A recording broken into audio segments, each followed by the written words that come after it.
You are now listening to Ride With Me, the Flat Tire Podcast. Welcome to Ride With Me, episode 148. Today is February 14, 2026. And again, before I introduce my guest, the hotline, 818-806-8595. That's 818-806-8595. You can star 67, leave me a voice message, and I will play your voice message on a future episode. If it's a question for a guest or myself, or you want to be yourself a guest, don't be afraid to call that number. Leave me a voice message. You can star 67 so that I don't have access to your number. It's not a problem. You can follow me on Instagram, Ride With Me Podcast, TikTok, YouTube, Rumble, FTA_podcast, Spotify. Spotify is the main source of the podcast that I use. So pretty much Spotify distributes the episodes to like Apple Podcast, Pandora, Amazon, Alexa. So please follow, rate, review, comment. Now, like I said before, now on Spotify, people can actually have a full-on conversation commenting on the episodes. And then let's not forget about the sponsor. Hit the open road with peace of mind with SolarX Insurance. Whether you ride a motorcycle or need an SR22, SolarX can help. They offer fast, friendly, and affordable coverage. Don't let insurance stress slow you down. Call 877-736-4719 and let SolarX help you get back on the road. That's 877-736-4719. Hit up my boy Juan. And I today, it was brought up to my attention recently that people really don't read the description to the podcast episode, and they just hit play and they get going, and that's it. They go on with their lives, right? So I was reminded that, hey, you criticize Mario because sometimes you feel like he's losing you on the Viva Con Huevos podcast. So they told me, well, you're kind of doing the same thing because you're talking about stuff that we don't know what the hell, like only you and your friend know, like stories or scenarios or people or whatever. We're talking about something or someone, then only you know those people, so you kind of like loses a little bit. And I was like, okay, I didn't think about it that way, because my ideas of losing me is when for 5 minutes people are just throwing jokes and laughing, and it's mostly laughter. So no offense to anybody's podcast out there, that's what I mean by you're losing me. But apparently I'm losing listeners by just BSing in the beginning. But the way I see it is that's the opening of the episode. That is the icebreaker, make my guests feel comfortable, because sometimes it's tough to get into it. Some people are nervous, some people are, like my buddy Luis, for example. I try my best not to make this sound like an interview, but with him it was mostly 100% an interview because he was very shy. So that's why I do that. But, I'm going to start doing something different now going forward, and where I'm going to recap the episode really quick to kind of get you going. I'm going to kind of steal this from Michael Rosenbaum from his podcast. That's what he does. He kind of like, hey, my guest said this and blah, blah, blah, blah. Please enjoy the episode and go from there, right? So I kind of stole that idea from him. So let me get into it really quick. So my guest, his name is Martha. She opens up, she starts with talking about what got her into CrossFit, and she, a little bit of what made her get started, and the blessings. You'll hear the blessings in the end, why things happen for a reason, right? This episode features a real and heartfelt conversation with Martha. She starts by sharing her childhood and what it was like growing up with family. Martha talks about lessons she learned from her parents and memories that stayed with her. She reflects on siblings, school life, and the kind of kid she was growing up. The conversation moves into love and marriage. Martha shares how she met her husband and how their relationship grew. She talks about handling stress, communication, and what keeps love strong. Martha shares advice on a few for new wives and what marriage has taught her. Next, Martha opens up about becoming a mom. She talks about what surprised her the most and what was the hardest what was hardest at first. Sorry, I'm reading this. I wrote this stuff down, and I'm not a very good reader when it comes. Trust me, I did worse when Martha was here. I was trying to read it to her, and I was like, Martha shares the worries she carries and how motherhood changed her. This episode then shifts into the book, Wedding Bells at Death's Door. She did a compilation book, I think, that I had her say that word because I couldn't say it. So then Martha explains what a compilation book is and why this one matters. She shares what her chapter is about and what she hopes readers feel. The conversation becomes emotional when Martha shares Johnny's story. Johnny's her son. She talks about diagnosis day and how cancer changed daily life. Martha opens up about the hardest moments and the small wins that matter the most. She reflects on love, loss, and the moment that mean the most. The moments that mean the most now. This episode closes with Martha as a childhood cancer advocate. She shares why awareness matters and how people can help. Martha ends with the message of hope, strength, and love. I hope you guys enjoyed this episode. Until next time. Marta, buenos dias. Buenos dias. My wife always gets on me and says, "Hey, what are you gonna offer your guests when they come over?" And I'm like, "Well, there's waters." And she's like, "Really, waters?" I'm like, I can't drink anything while recording, because then I'm like, I hate doing that. I hate doing that. Brushing my teeth does that. So I'm like, what the hell? And so I was like, okay, well, I offer her water. She goes, "Really, water? Babe, what can I offer somebody who is into fitness? I can't offer her freaking donuts and coffee." So yeah, no donuts. I would have said no. Okay, and exactly. I'm actually on a program right now, so I would have really said no. See, that's what I'm talking about. So water it is. Mm-hmm. And I noticed that you were up on Instagram like at midnight. Yeah, I have been working on that for a long time, where I'm like, I'm going to bed early this year. It's a goal of mine, and it never happens. I tell my husband we should have 36 hours in a day so we can sleep a lot and then still get everything done throughout the day. Like with me, my kids say I'm a grandpa because I don't have to wake up until 4:30 in the morning to get ready for work. I'm the kind of person that I don't like to be rushed. So if I wake up, I'm going to wake up like, you don't have to leave until 6. Why are you waking up at 4:30? You never know. Sometimes restroom breaks don't come at exactly at 4:30 in the morning. Yeah, true. So I don't like to rush. And also I like to keep a track of the GPS, because I don't live, it depends on where they send me for the day. Mm-hmm. I have to keep track of the GPS to see how long it's going to take me. Because at 1 minute, it'll be all green, all blue, good, no traffic. And then I go and brush my teeth, come back out, and now it went from 30 minutes to 50 minutes. Yeah. So that's another reason why. Yep. Before, it only take me like 5 minutes to get to work. So no big deal. I would leave my house at 15 minutes before I have to clock in. Now, no, it's always been a wake up super early. Today, for example, I woke up super early.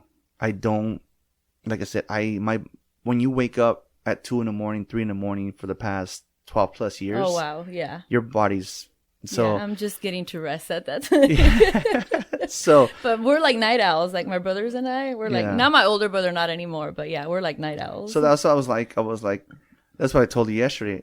I mean, if you manage to make it earlier, I will not hate you for that. And I was like, I guarantee you, I'm not going to be early. So, what got you in this fitness? Because you are hardcore on it, right? I consider myself pretty hardcore. So I moved to Corona about 16 years ago, and I have no family in Corona.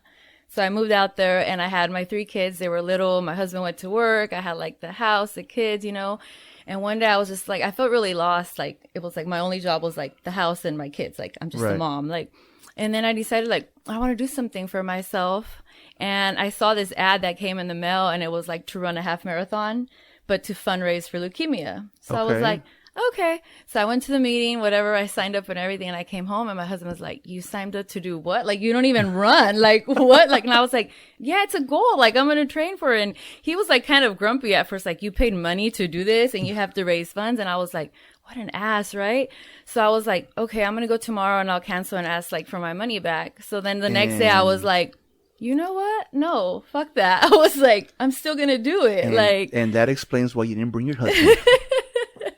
That's not why I didn't bring him. But then that's just kind of what got me started. So I was running for a lot of years and then I figured like, oh, I'm running now, so I'm going to get really fit and stuff. And no, because I was like a fat runner. Like, I was like, because then they tell you like you got a carb load and this and that. And so it's all this like stuff, right? And I was like, okay, no, something's got to change. And I got into CrossFit and I fell in love with strength training. Okay. Like fell in love. And then I saw my body changing and I was like, oh, and then I was just happier. And then from there, that's how it started. And then that's when I was like, you know what? I think I could do this. Because I was already like helping people on the side, like for free. And then I was like, well, why not? And that's just how I really got started. And then honestly, it's helped me so much. It changed my whole life. Like, and you've been doing it for how long? So it'll be about officially like a trainer. It's 10 years. Oh, okay. So you're a trainer. Yeah. Oh, yeah. wow. Yeah. So I'm a fitness trainer and wellness coach. Oh, okay. And that's where you met Blanca. Yes. Okay. So Blanca is one of my clients. Yeah. Blanca is my buddy. Well, my buddy. F that guy. He don't even talk to me anymore. No, I'm playing. No. I called him when I switched jobs. He didn't answer. And then when he found out on Instagram that I had to switch jobs, he was like, what the hell, dude? I'm like, in my defense, I did call you. Yeah, you didn't answer.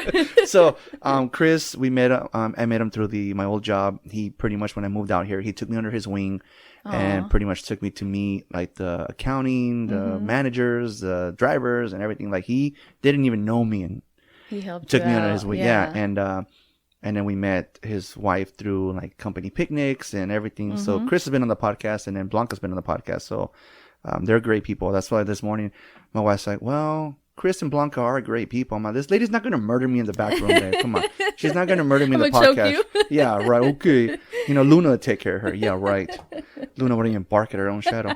But yeah, no, that's cool. Like, I was telling you earlier, you are like, this is the first run where I've had multiple in studio guests, however you say it. And, I was at first like, she wants to come to the house. I'm like, not your house, but I wanted to do it like in person. No, 100%. So I was like, okay. It's funny because a couple episodes ago, the bed was a disaster. The guest, because this is, again, I've said it before, this is a guest bedroom / podcast. I have a little nook in the room where it's my studio area. And my buddy was, he came over and he was like, you're going to have someone come to your house. Pretty much someone that we don't know. Right. First impression, right? And I'm like, yeah, I'm going to. And she's like, and he looks at the bed because I had totes, toys, all these little figurines, cables, trash, and everything on there. And he was like, hey, and he points at the bed. And I started quoting Martin Lawrence and Bad Boys 2. There ain't going to be no fucking here, bro. I was going to be doing any of that. I'm not even going to impress her with my freaking bed. And my wife's like, of course you would make jokes like that. I'm like, hey, man, us boys were hanging out. But yeah, no, since my brother did come and spend the night, I'm like, I have to clean the bed. Clean it off, yeah. I have to organize the back room. But anyways, yeah, again, thank you for making the drive over here. Like I said, it's actually nice to have in-guest studio people come here. I'm very old school. Like, I like to do things like, and like obviously technology is great, but I'm like, if I could do it like in person, you know, or even like the books, like I won't do like the Kindle or anything. I'm like, I need a real book. Like I want to hold it. No. So, thank you for trusting my family to come to a stranger's house. And this isn't a simple freaking picking up something from offer up. This is an actual, you're in the house. But let's get started. Let's get going here. Let's see. Let's get to know Blanca and I'm sorry, Martha. Martha, you know Blanca. Martha, I know Blanca. Martha, I'm so sorry. Let's get to know you a little better. How was it like growing up with your mom? My mom was a very tough lady. Oh. Very tough lady. Anything for her kids, till this day. Anything for her kids, everything and anything. She'll give us anything she's wearing. She'll cook for us no matter what. Like, she'll make something huge out of like nothing. But she was very tough. But as I've gotten older, I've realized she had a lot on her plate. Right. So I'm like, my mom was just surviving, really. Like, she had multiple jobs. My dad was an alcoholic. And she had 3 kids. And besides that, it was like she would sew for people at her house, and then they'd come pick up the product, like the finished product. A side hustle. Yeah. And then she also babysat. She also gave other kids rides to school. Like, she found her way to, like, you know, and now as I'm older, I'm like, dang, okay, I get it. Like, she was surviving, you know, like, so yeah, but she was tough, but she was loving, but it was also, there wasn't that like hugging and I love you type of thing, which I think is very typical in the Hispanic culture. I think I've had the last couple guests talked about the same thing. Machista parents or fathers, and no, I didn't grow up with the whole like I love you, mijo. Here's a hug. In fact, when my brother left, I gave him a hug, and he was like, kind of like, I felt like he was kind of like, what the fuck is this? Yeah. You should have kissed him on the cheek. it felt like Will Ferrell and Talladega Nights. What do I do with my hands? Oh, you know? yeah. So, she was a very hardworking person. Yes, she was. Both of my parents were very hardworking. My dad, even though he was an alcoholic, he had 2 jobs. And he was actually the more like, a little more kinder, like a little more like go for a hug, you know, type like that. Really? Yeah. The other way around? Yeah. Yeah. But then again, I'm like, okay, I get it now. Because like in my 20s and 30s, I was like, well, my mom didn't give me like what I needed at the time, you know, and this and that. And I'm like, gosh, but she needed so much too, you know what I mean? Yeah. So yeah, it's all happened as I've gotten older where I'm like, okay, I get it. Yeah. Is there something that, besides the hard working, is there anything your mom taught you? Like it stuck with you? Oh, she's taught me everything. Like, she would tell me, you always have to have money on you and always like put some money away. Like, you know, without like your husband or without like, she's like, just always put some money away. Yeah. Like, and they actually bought their first house because she was working for this man, the man where she would sew, the company she would sew for, right? And he was this Cuban man. And he was like, why don't I start putting some money away for you? So out of her check, she would give him like a little portion, and that's how they bought their first house. Good for her. Yes, like, so I always do. I have cash in my wallet, and people are like, you still carry cash? Like, and I'm like, you never know. You know what? I actually got out of the habit of carrying cash, and then recently I was like, damn, if only I had cash on me. On you, yep. But because of the territories that I do work in, you can't carry cash there, man. No way. So yesterday I pulled up to a 7-Eleven. I was in Hollywood Boulevard. So I was in the middle of the whole Hollywood. Oh my gosh, yeah. The stars and everything. On my lunch, I'll walk up and down the stars and shit. I was on a mission a couple weeks ago to find Jimmy Stewart's star. And I found it. That thing's on the corner of Hollywood Boulevard and Vine. And right next to the Pantages Theater. Anyways, and this lady was, I parked. The beautiful thing about what I do is for a living, I drive a company vehicle that allows me to park anywhere, even in the red really? Meters, except for handicap. Okay. So I parked. I'm starting to make notes on my computer, and this lady that's sitting on the curb is just going off. F you, and you're effing, like she's yelling. At she's you? going crazy. No. Oh, just in general. Yeah. Just in general. She's fighting with herself. And then, so I get off, and I was like, starting to walk towards the business, enter the door, and she's like, after, hi, good morning. I'm like, oh, hey, hi, like bipolar. Yeah. And then she's like, you have any change? And I'm like, I don't, but let me do what I'm doing, and maybe I'll buy you something. Maybe she won't mess with my car, right? Right. And go inside, and it was around my lunchtime, so I had to go in there and just, hey, I'm here to fix this, but I'm gonna take my lunch real quick, so give me about half an hour. And then I come back inside, back in my van, eating my lunch, and she's just going off. Like, we have tourists that are freaking looking at her like, what the hell? What did we get ourselves into? Yeah. And so luckily, I did have like $2 like last week, and I bought me a McDonald's coffee, so I had change lingering. I'm this. Like, well, hey, I forgot my wallet, but I found this. She goes, no, this will help. Thank you so much. I walk away. Straight bipolar. But the reason why I don't like to carry cash, I'd rather buy them something if I have the funds. Yeah. Because one time one guy came up to me and he said, hey, do you have $1? Yeah, I have $1. Yeah. Here you go. My mistake was opening my wallet right in front of him. He's like, well, can you give me 20? I'm like, no, dude, you asked for $1. Yeah, yeah. And he's like, well, fuck you then. And I was like, órale. Yeah, I But know. he had They can get aggressive. He had no idea that I was there on a call. I mean, to service the store. And so I roll my window up. I get out of my car, and he freaks. And he starts walking away. Sheriff!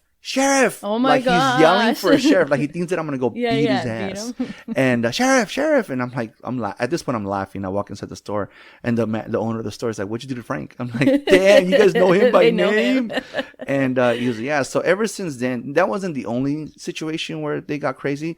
So that was the last example of me. I'm not carrying cash. Yeah. I'm not carrying cash. Yeah. This is ridiculous. I don't mind helping. Yeah. You know, I have a friend of mine that would take his chanclas off and give them to the homeless. You know, for you, buddy. I do that at the beach. Yeah, I'm a good for you, buddy. I don't mind, but when multiple times it got crazy over $1, I know. It reminds me of the one. There's a scary movie.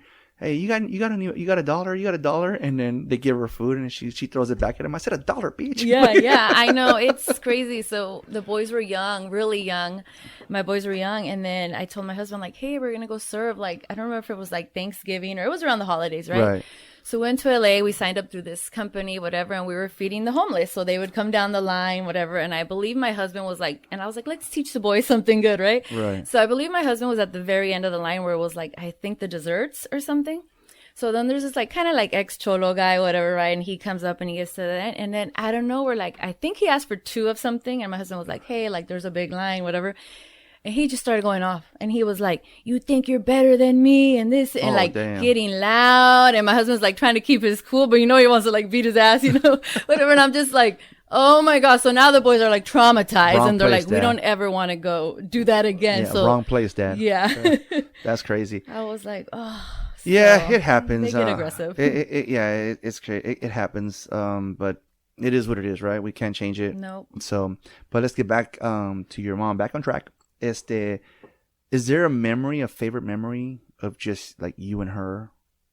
So like my mom was just always busy, right? Always busy working. Like she would feed us and everything, take care of us, bathe us and everything, but she was always busy. So then when I want to say I was about maybe 12 or 13, so I was like really into oldies, like the lowrider oldies. Yeah. And I remember this like new volume of like the lowrider oldies volume, I don't know what, like came out, and I was like, Mom, like I really want this CD, right? And she was like, okay. And she's like, I'll take you to the warehouse. Remember like the warehouse? It was like music. The it was music like, warehouse? Yeah. And she's like, okay, I'll take you. And I was like, what? Like, you're going to take me? Yeah. And like, so she took time out of her day and like she took me and we bought it and we went to the mall and I was like, oh my God. Till this day, I have that CD. You still have that CD? Yeah. Yeah, that's crazy. I would get my, like, I got into like oldies back in like, but not the lowrider oldies, not the lowrider ones, but oldies like Johnny B. Good. Oh, and okay. Stuff like that. And then, Teenager in Love, y todo eso, like in the 8th grade. Yeah. And I remember going to a segunda in Oxnard, and they had them behind the glass, and I was like, ooh, I want that. Yeah. I want those. And in a way, I still have those CDs, but on Spotify. Okay. So I went through a whole purge of like a lot of my CDs because I was like a big CD collector, but I still probably have about 100. Well, if it wasn't for that CD collection of mine, I wouldn't have met the mother of my kids. Really? Yeah, a friend of ours, she called me, Andy, can I borrow your CD collection? And I was like, yeah, I mean, yeah, I guess. And I went to go take her the CD collection. She lived in the condominiums, right? They're called the condos next door, and I walked them over there, and then my baby's mom was there. And but it was nothing. It was just more of a, you just saw her. Hey, here's CDs. Hey, what's going on? Yeah. Oh, hey, what's up? My name's Andy. Blah blah blah. Okay, took off. That's it. And then when I bumped into her in the street, I already knew who she was. Like we were walking to school or whatever. Yeah, now I know who that is. So that's damn you, Heidi. No, no. It's funny because we went to the observatory a few months ago, and we bumped into her, that lady. Oh, really? Yeah, we bumped into her, and she was, oh my God, Andy, because she, oh yeah, hey, what's going on? Oh my God, your boys, like she was like, because one of them's an adult now, and we were talking for a few minutes, whatever. She lives up north. Oh, really? And out of all places to bump into each other, right? So she was just visiting. She was visiting. Oh, wow. And yeah, oh my God, okay, cool, all right. You know, we have a show to catch, and because the observatory has a show. And my boy's like, who was that, Dad? Oh, that's that person that introduced me to your mom. My oldest, let me have her. No, kid, it's okay. It's a good thing. You wouldn't be here if it wasn't for her. Technically, you wouldn't be here if it wasn't for her. It's like, true, but like he was like, she wouldn't see him. He's joking around, but he's like glaring at her. And I'm like, what the hell? Kid, relax, dude. But that's cool. Yeah, no, CDs. I think honestly, if I go back in time and really think about the good things in life with my mom, music was one of the ones that we kind of bonded on. And she did not hesitate to buy me those CDs. It was like, I think like 1960 or 1950, 1951, 52, 50, and like it's like 5 or 6 CDs. So that was pretty cool. Yeah. Besides your dad, you say he was an alcoholic. Is there something he taught you? I think same thing, like hardworking. My dad is like very chill. And then when like I would get in trouble, like my mom would be like, "Da-da-da-da," just yelling so many things. Like I'm like, oh my God, so verbally abusive, right? But I'm like, I'd rather you just hit me, like, you know, because those words stick, you know. And it took me many years to get like, and I'm not gonna say I'm completely healed from them, but my dad was very like, if I was in trouble, he'd be like, "Siéntate, mírame en los ojos," you know what I mean? And I'd be like, what? No, like that was worse. I'm like, oh God, hit me. Like just hit me. Like, so they didn't really hit me. It was very few times where like they hit me or something. But with my dad, I was more like, okay, you can actually like sit down and talk about stuff, you know, like, so that was like very different than like my mom, you know, but same thing. He was very, very hardworking. My dad, I wanted to throw this in there. My dad has been sober about 35 years now. Good for him. Yeah. He's my next guest. Bring him on. And he did it cold turkey on his own. Just one day. Yeah. Like things were getting worse towards the end, like where he was like not just drinking beers anymore. It was like sneaking tequila bottles in the closet and just stuff like that. I do it while playing golf. And am I an alcoholic? No. Okay. No, he would do it like at break, at work, driving, like everywhere. My wife got on my ass. She's like, I bought you that bottle of Casamigos. Is it Casamigos? Yeah. The George Clooney one? Mm-hmm, yeah. And you haven't drank out of it. I'm like, well, you don't know what I do at the golf course. Yeah. My buddy, we went to go play golf for the Martin Luther King day off. We had that day off. And I bought me 5 or 6 shots of that. Yeah. Holy shit, $40. Babe, you didn't hear that. And but those were mine. I had other shots in my bag, Fireball and other brands and stuff like that. And my buddy was like, hey, can I get one of those? Hells no. Yeah. I paid a lot of money for these. These are mine. And so no, I didn't share. Sorry. Am I an alcoholic?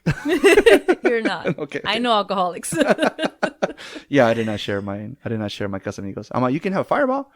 And then some other stuff. I gave him a bottle of something else, and like the next day, sent me a picture. Dude, what is this? I'm like, something the last company gave me. I don't know. He's like, dude, this is bomb. Oh, really? I'm like, well, get with Juan. He knows where they're at.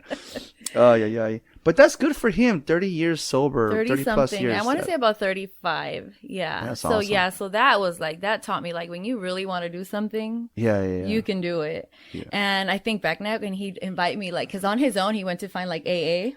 Good for him. And he would invite me, and by the time he decided to quit, I was about 13. And by then I was like, I hate him. You know what I mean? Because then I saw things, you know, because they got worse and worse. And I'd be like, no, like, I don't want to go with you. And now I'm like, what a little bitch. Like, why didn't I just go with him? You know, like. I actually had a friend of mine. And first of all, you kind of gave us your age without giving us your age. And second, I had a buddy of one of my guests that said he would go to the AA meetings just to spend time with his dad. Oh, I was like, damn, that sucks. But okay, that's crazy. But that's good. Now again, that's good for him. That is very good. That is actually, I guess, a great memory to have. To just go. You know, something must have clicked. I want to have him on here. He's my next guest. Something clicked. So towards the end, my mom was calling his sister and being like, hey, something's got to change, or things aren't going to work out. You know. So I think maybe she had a talk with him, or maybe he even realized that, like, hey, I'm about to lose like my whole family. So. And you know what? Let's real quick. Robert Downey Jr. Do you know his story? No, what? That guy was a crack addict. That guy was in coke. That guy was in and out of jail. That guy did a Really? bunch of drugs. That guy did a lot of drugs in his early days. Him and I were in the same county jail. Shh. Not at the same time, but I can say I was there with Robert Downey Jr. As you can see now what he is today. Yeah. You know, why? Because his wife told him, you don't clean up, deuces, ooses, I'm out. And he loved his wife so much so same scenario. Yeah. Robert Downey Jr., if you're listening to this, I want you on the podcast. Yeah. Next guest. Yeah, next guest, Robert Downey Jr. and her dad. Let's go. Yeah, no, that's when I read his story, I was like, no shit. Yeah. It's funny because there's judgmental people in the family, and but did you not read the whole story? Yes, he was a coke addict. Yes, but you cannot kick him for something he did when he was young and stupid. Yeah. To go back to the song, the Justin Bieber song, where he says, they judge me for being an idiot kid. People judge me for being an idiot kid. Like, okay, if we don't grow up, and my brother tells me all the time, people still judge you, and you're still in their eyes, you're still the old Andres. But when's the last time you went to jail? Yeah. Look at what you're doing now. Look what you do for a living now. Yeah. Yeah. You're a freaking state employee, dude. Like, seriously, like the same Andy from 20 years ago wouldn't be house, car, state employee, full custody of his kids. So, and that's one of the examples that my lawyer brought up to the DA's office when trying to get my felony expunged. Where she was like, because they didn't want to. Well, he violated probation. He was going to work because I got caught without a license. Oh. And he was going to work to provide for his family. Really? You're going to penalize him for driving without a license? He didn't commit a crime by hitting somebody. Yeah. He was driving. And so the DA didn't want. They were pushing back. So my lawyer was like, okay, if a judge in a different courtroom can grant him full custody, why can't you grant him this? The judge is like, well, the DA to the DA, well. The DA is like, well, if that's true, I got nothing. That paperwork is what got me my job where I'm at now. Yeah, because the FBI agent looking at my background check, like doing the thorough background check, took him 13 weeks to finally approve it because he couldn't find those documents. So when I went to the courthouse, they're like, yeah, no, there's only 2 people in the world that can get these papers. FBI, no FBI agent can get a copy of this. No, really? No, it doesn't matter who. There's only 2 people in the world that can get a copy of this paper. That's you and your lawyer. And I'm like, oh, okay, that makes it 1 because my lawyer retired. So, yeah. Again, don't judge by our past. Oh gosh, if you were to see my dad now, everyone's like, I can't even imagine him my husband never met him, like, when he would drink. So he's like, I can't even imagine him holding a beer like in his hand. Like, yeah, my dad is like a completely different person, and my parents are like best friends. And that's awesome. Yeah, that's great. That is, you better know he's coming on the podcast soon. All right. What about all in Spanish though? All in Spanish for him. I can probably pull it out of my ass. I mean, I speak Spanish, but I know some of my Spanish is not the greatest. It's funny you're saying that because I'm like, that would be good for him to like tell his story because we've never really sat there and asked him. Like, we have him here with an interpreter and shit. Yeah. So dice el señor que ¿cómo, por qué no paraste de tomar? And then you hear them talking and then they repeat it in English. That'll be hilarious.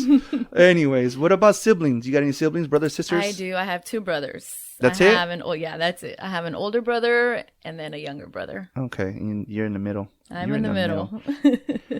How was it with them? It was fun. My older brother and I fought a lot.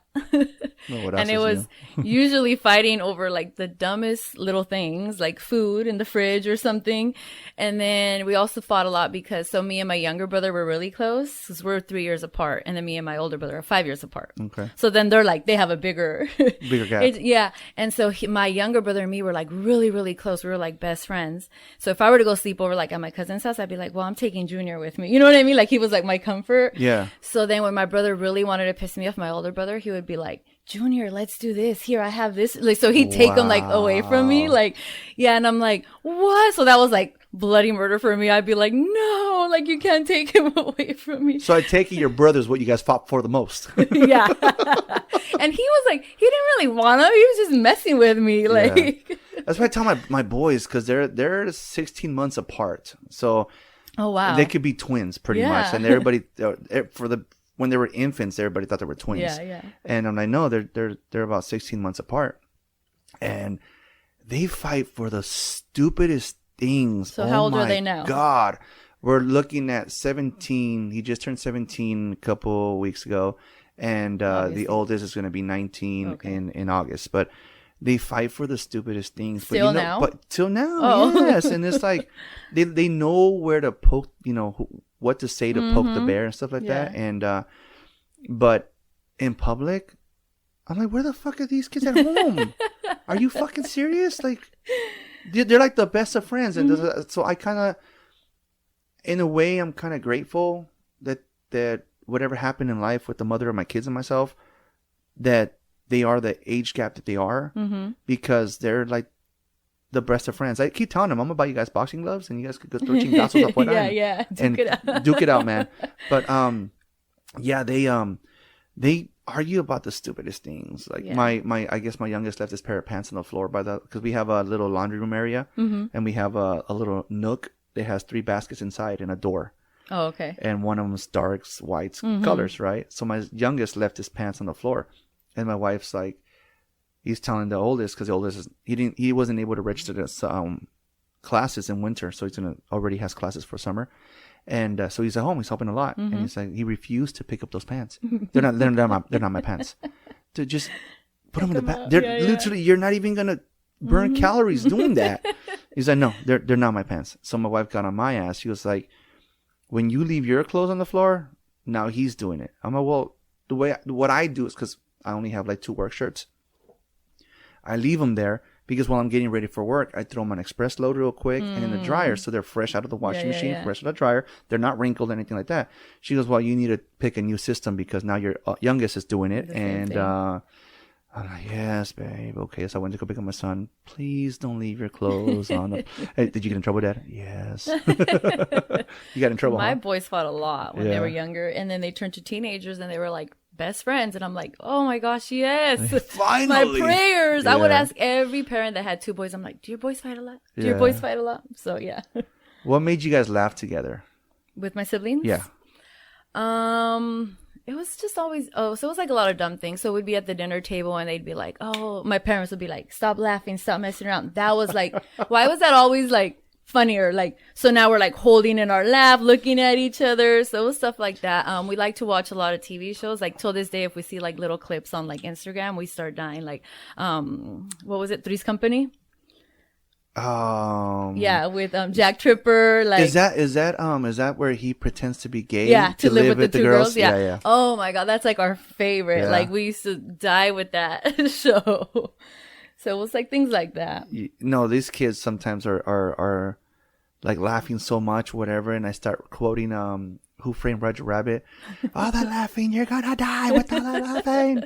Stop laughing. Yeah. And then it's like, this is what you guys wanted us to do, right? To get along? I'm like, no mames.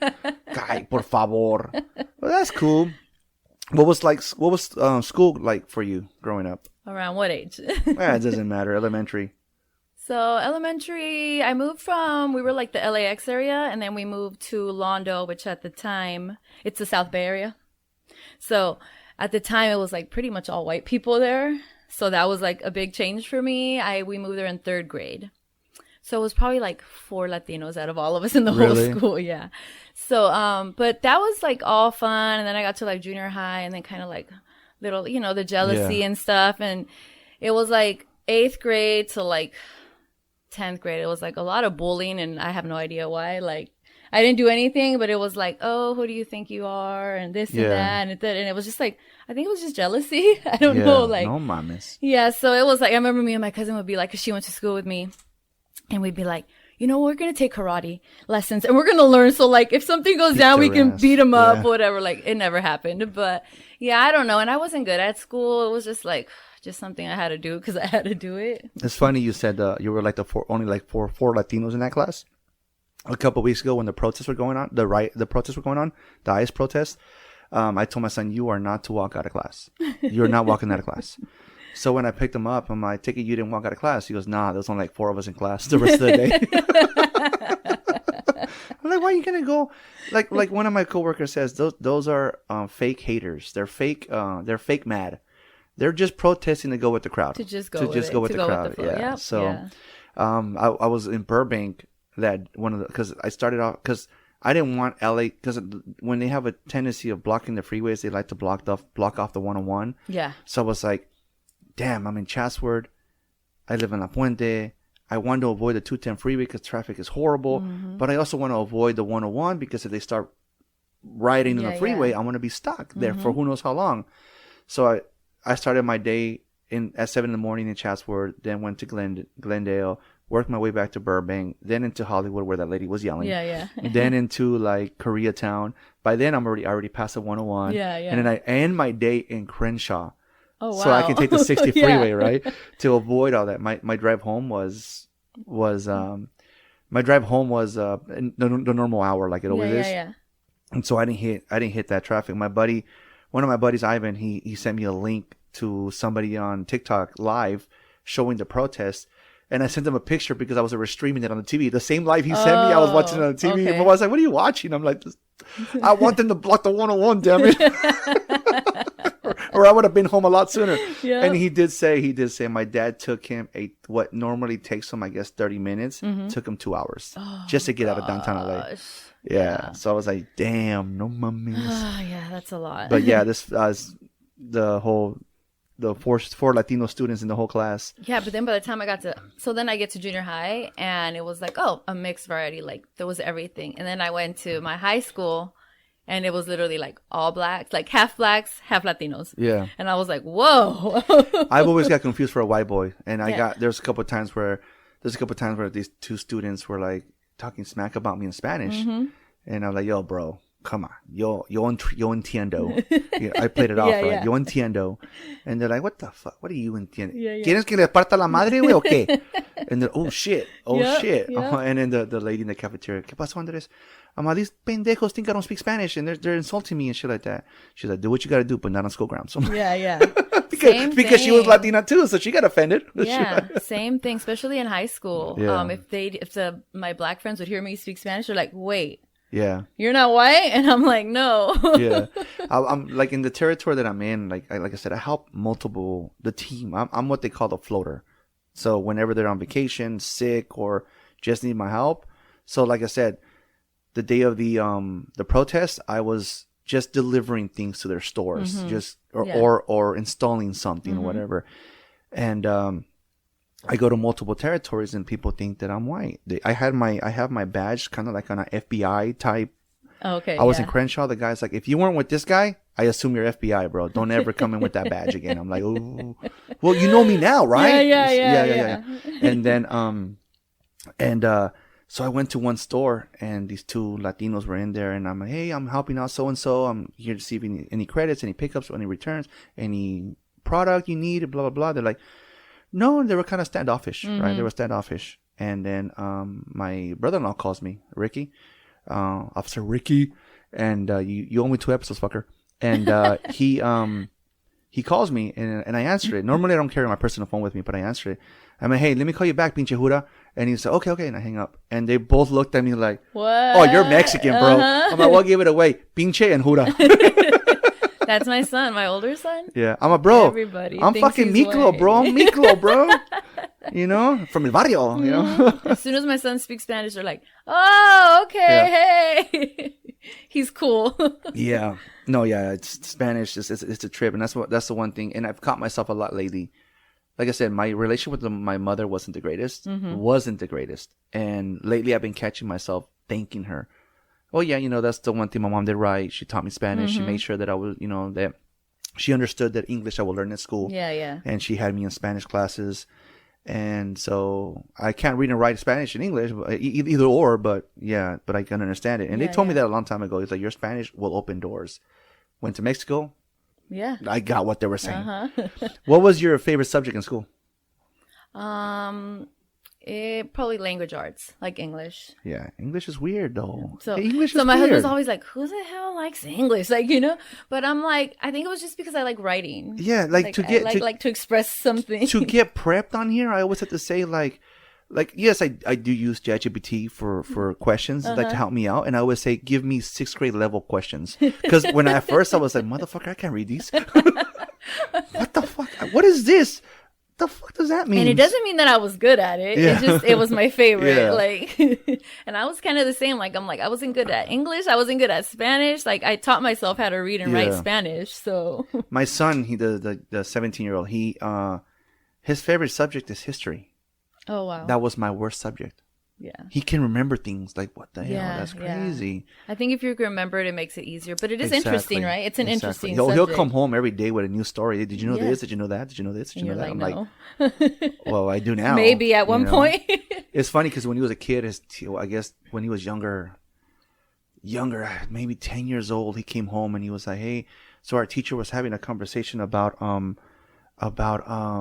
like oil, how we're running out shortage on oil. Very smart, educated conversation about running out of oil. And I was like, okay, so what does that mean to you? Is it because apparently in 100 years it won't no longer be oil. Mm-hmm. And so that they asked him, what does that mean to you? He's like, in 100 years? Yeah. I don't care. I'm going to be dead by then. So he's like, I'm going to be dead by then. Yeah. That's what he responded. So yeah, no, he doesn't, he remembers everything. He remembers dates and everything. And so I think that's what he's thinking of doing. His history Really? major. Yeah, Yeah. history major. I'm like, yeah, I mean, the only thing is you probably only get a job at a museum. He's like, well, a job's a job, right, Dad? All right, cool. Well, let's get into it. Let's see here. Your husband. You mentioned your husband a couple times. Where did you guys meet? High school. High school. Oh, high school Yeah. sweethearts. Yeah. You hear that, babe? You hear that? Statistics. Because she always says that high school sweethearts don't last. And there you go, babe. Listen to this. Yeah. So I was in 10th grade and he was a senior. Yeah. Damn, he likes them young. So yeah. So we've been together since. I know we were walking recently. We were walking at the beach. Like we went for a walk. And then there was these two güeritas in front of us. They're walking, we were at Manhattan Beach. And they're like, well, who the hell even, I mean, no one lasts. So they're like high schoolers. They're like, so what's the big deal? There's no such thing as high school sweethearts that are going to keep going. And da-da-da. Me and my husband are behind and we're like, right? We're like squeezing each other's hands, like, hey, like, and then I was like, don't say, cause that's my husband. Like, he'll say something and he's like, I'm gonna say something. And I was like, no, just leave it alone, right? So we're walking, and we catch up to them. He's like, we're high school sweethearts, right? And they were like, oh, are you really? And like, they start going crazy. It's funny because when I started dating my wife, there was haters. There was haters at work because I met her at work, and they would tell her like he only wants you as a babysitter. He's not the right type for you and stuff like that. Wow. Blah blah blah blah, and this and that. And one of her uncles told her the same thing. Oh, he's only taking advantage of her because I am 6 years older than my wife. He's only taking advantage of her. Blah blah blah blah. So every wedding anniversary. Oh, I like to blast that shit. 11 years, fuckers. That's only including the marriage part, not including when we were dating. Yeah, So I yeah. love to kind of, because I have some of those people on Facebook. So I like to rub it in their faces. Yeah. Putos. Suck it. Yeah, no, they told her all kinds of shit. I'm like, well, she's still, even my mother-in-law kind of was like, well, you're not his first and, stuff like yeah, that. yeah. And he already has kids. You're not going to have that first time experience with him when having a child and blah, blah, blah, blah, blah, blah. And even our therapist told her like, hey, he's got a lot of triggers, and she's like, well, you can't help who you fall in love with. Yeah, So yeah. It's she's true. like, okay, then you need to have patience. Oh, my wife has patience. She has patience. Good for her. Honestly, 10 years ago, she would have never allowed a female to come into the house Really? to do a podcast. We went and had dinner with one that I podcast with. She lives in Texas. She flew out here to meet us in person to have dinner. And then now you're in the house. She's never met you. So back then she would have been like, but now that I do this and everything like that, she's like, that's just Andy. Yeah, That's just Andy. It's just Andy. What is the how do you guys handle stress together? I don't even know, honestly. Like, there's some day. Well, I mean, yeah, I guess there's some days where like he's having a hard time. I can tell, and I just kind of like take some load off by like, okay, I'll be the one like handling dinner, or I'll put this here, or like just stuff like that, and vice versa. If he sees like I'm having a hard time, he's actually a really great husband. Yeah, that's great. That's awesome. Yeah. You guys make time for each other, obviously. The walk on the beach. Yeah, we do, and he hates it because everything's kind of involved around fitness. Oh. Like I'm like, want to work out together tonight? And he's like, okay. I'm like, okay, 6 p.m. It's a date. Like, and then we try to get away. Like if the kids aren't around, he's very like if the kids are around and like I'm like, hey, let's go pick up like some food or something. He's like, okay, well like let's ask the kids. All our kids are grown, right? And I'm like, no, that's so expensive. Like let's just go, So if the kids aren't around, I'm like, okay, let's go pick up something to eat like together. Like let's go eat. You know what's funny? It's funny we do the same thing. Like my wife and I had before you showed up, we had breakfast, and I was gonna make her breakfast, and then she was like, "No, but I'm hungry now," and I'm like, "Egg McMuffins." Yeah, Egg McMuffins. Yeah. I mean, Martha's not here; she won't judge us.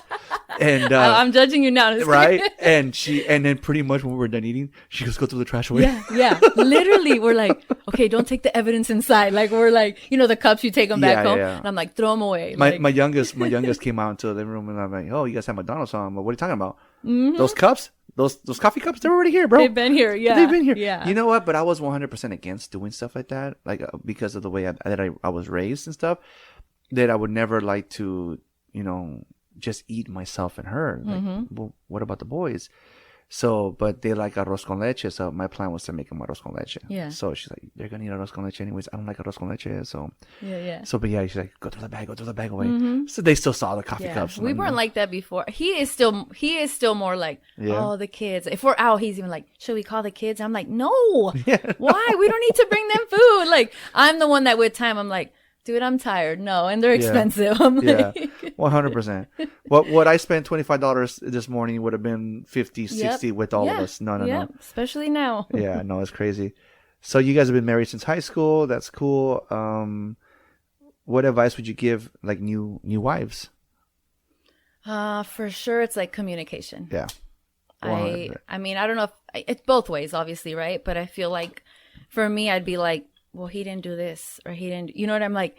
And it finally, like, as I've gotten older and stuff with everything, I'm like, well, he can't read my mind. Like, I'm like, So I've got to the point where I'm like way better at it. I still have flaws, but I'm like, just speak your mind, girl. Tell them what you need, what you want. Like, so it's definitely communication. 100%. I've said that since the beginning. Like, it's like communication. The thing about communication is not just with your husband, is with or wives, is with your kids, it's with family, it's with like, cause I 100% feel that text messaging is ruining relationships. Yeah, because you don't interpret it how you want. Exactly. I've always said said that the word okay has 1,000 definitions. Think about it. The word okay. Yep. What do you mean it has 1,000 definitions? The way it's said. Okay. I just gave you 4 different definitions. Yeah. They're like, no shit. Dude, think about it. True. The word okay has so many definitions. And don't send me a text back with K. I'm like, you can't even put okay. Like, I'm like, dang. And you know what? I checked my kids. Can you actually spell the whole word? O-K-A-Y? Yeah. That's the one rule I gave them when they got phones. I'm like, you better use full words. I don't want you as you and the letter U. No. You're using full ass words. Oh yeah. Everybody in my household, like our little family group, like chat, they all talk like that. Like the you, everything's shortened. And I'm like full sentences. I'm like a period, like a comma. Same here. One of my brothers, he was the one that was the reason why this wall is here, because he was staying with us. I sent him a text message and I added multiple dots at the end. He was offended. Oh my god! I'm like, so you were offended because I was using proper punctuation? Punctuation, yeah. See? Really? That's why you're offended? Really? Okay, cool. Whatever. Fuck it. The text messaging is ruining relationships left and right. Because you read it the way you feel like you want to. You read it. If there's tension in the room, you read it based on that tension. Yep. You know what I mean? So, but my because I used to pick up my boys from school, and now I can't. So he walks to my sister-in-law's house, which is not far from the school. Oh, Or okay. they'll pick him up, which annoys the shit out of me. Let the kid walk. Yeah. It annoys the shit out of me. And so my wife, I'll text my ETA. Okay, my ETA is anywhere from this time to this time. Because if I say 4 o'clock, but then traffic starts to build up, then that 4 o'clock becomes longer. So now I say anywhere from 4 o'clock to 4:20 in that gap. So then she'll send a text message telling my youngest, okay, well then walk to your tia's house. And then he responds with "ite." So I go pick him up, and I'm like, hey, I'm outside. He comes out, and I look at him like, "Ite." Yeah, do you mean all right? Yeah. He's like, yeah. Okay, can you write the word all right? So now he just says, okay. Okay. Okay. Yeah. Yeah. What has something that marriage has taught you? Did I say that one already? No. Oh gosh, patience. Patience again. Okay. It's like patience for sure. And love is not enough. You can love somebody so much, and that's not enough. You have to put in work. Yeah. Yeah, because I can love you and still not put in work. You know what I mean? So yeah, love is not enough in marriage. There has to be respect, communication. Like, you have to put in effort. Yeah. The hardest part about being married? Not be able to choke them out, right? Yeah, I guess. Yeah. Can't live with them, can't kill them. No. Yeah, I think it's the same thing. Like, you see, with us, I was with him for so young. Like, we literally grew up together, you know? So there was just so many things. Like, we were like figuring things out. Yeah. And I had my first at 17. So my first child. So I was just like, okay, I am a mom now. I'm supposed to just grow up. And yeah. That's crazy. No. Did you, I mean, that's not part of the question, but how was it at being a teenage mom? Oh gosh, it was really hard. Yeah. Yeah. Just when I got pregnant, that was really hard. That was like the embarrassment, the disappointment. So I struggled with all that by myself. And then I had him, and then I had my baby, and then my husband like goes back to work because, you know, we're young, like he has to work. And then my mom goes back to work, and I was just like, oh my God. What do I do with my hands? Yeah, I was like, I'm in this big house. I was like still living in my parents' house. I'm like, it was a big 2-story house. I'm like, I'm in this big house with my baby. Like, I am so tired. Yeah. I am hungry. Like, I'm crying. I'm like, oh my gosh. Like, yeah. Oh man. That was crazy. I feel like I grew up with my kids, even though I was in my 20s. I feel like I grew up with them. Yeah. I feel like I still have some energy to play with them, horseplay with them, freaking play basketball. I think the youngest one has liked to go play basketball. Now, as you can see back here, there's like 2 bags of golf stuff. So one of them likes to go play golf with me, and so I feel like I still have the energy to be able to hang out with them. So I feel like that's the same with you. I mean, they're Yeah, my oldest, you know, like I have all these gray hairs, but I've had gray hair since I was like 18 because it just runs in my family. But I always dye my hair, so, and I'm very anal about it. Like, it's like right now, I'm like, I'm gonna go to the podcast and my grays are coming out. But anyway, so my son will see it and he'll be like, "Oh, old lady." I'm like, "You're only 17 years behind me, dude." Yeah, like I'm like, you have more wrinkles than I do. You're catching up, fucker. My freaking my kids always say like, "Dad," but my daughter. So I didn't talk to my daughter for like years. I didn't speak to her. I didn't see her for years. And when I finally saw her, and for the first time last year, she was like, "Dad," and she was like pointing out my beard. She's like literally like a whole patch of white here and a whole patch of white over here. I really can't wait for it to all be white because I mean, and she's like, "Dad," I'm like, "Yeah, I named this one Layla." She's like, "Shut up, Dad." Shut up, Dad. My brothers are the same way. They like to point out the gray hairs on my wife or whatever. My wife did ask, because she's never met you, nothing like that. And she's like, "So what is this? Who's this person?" And I told her, based on your hair, I said like an older version. You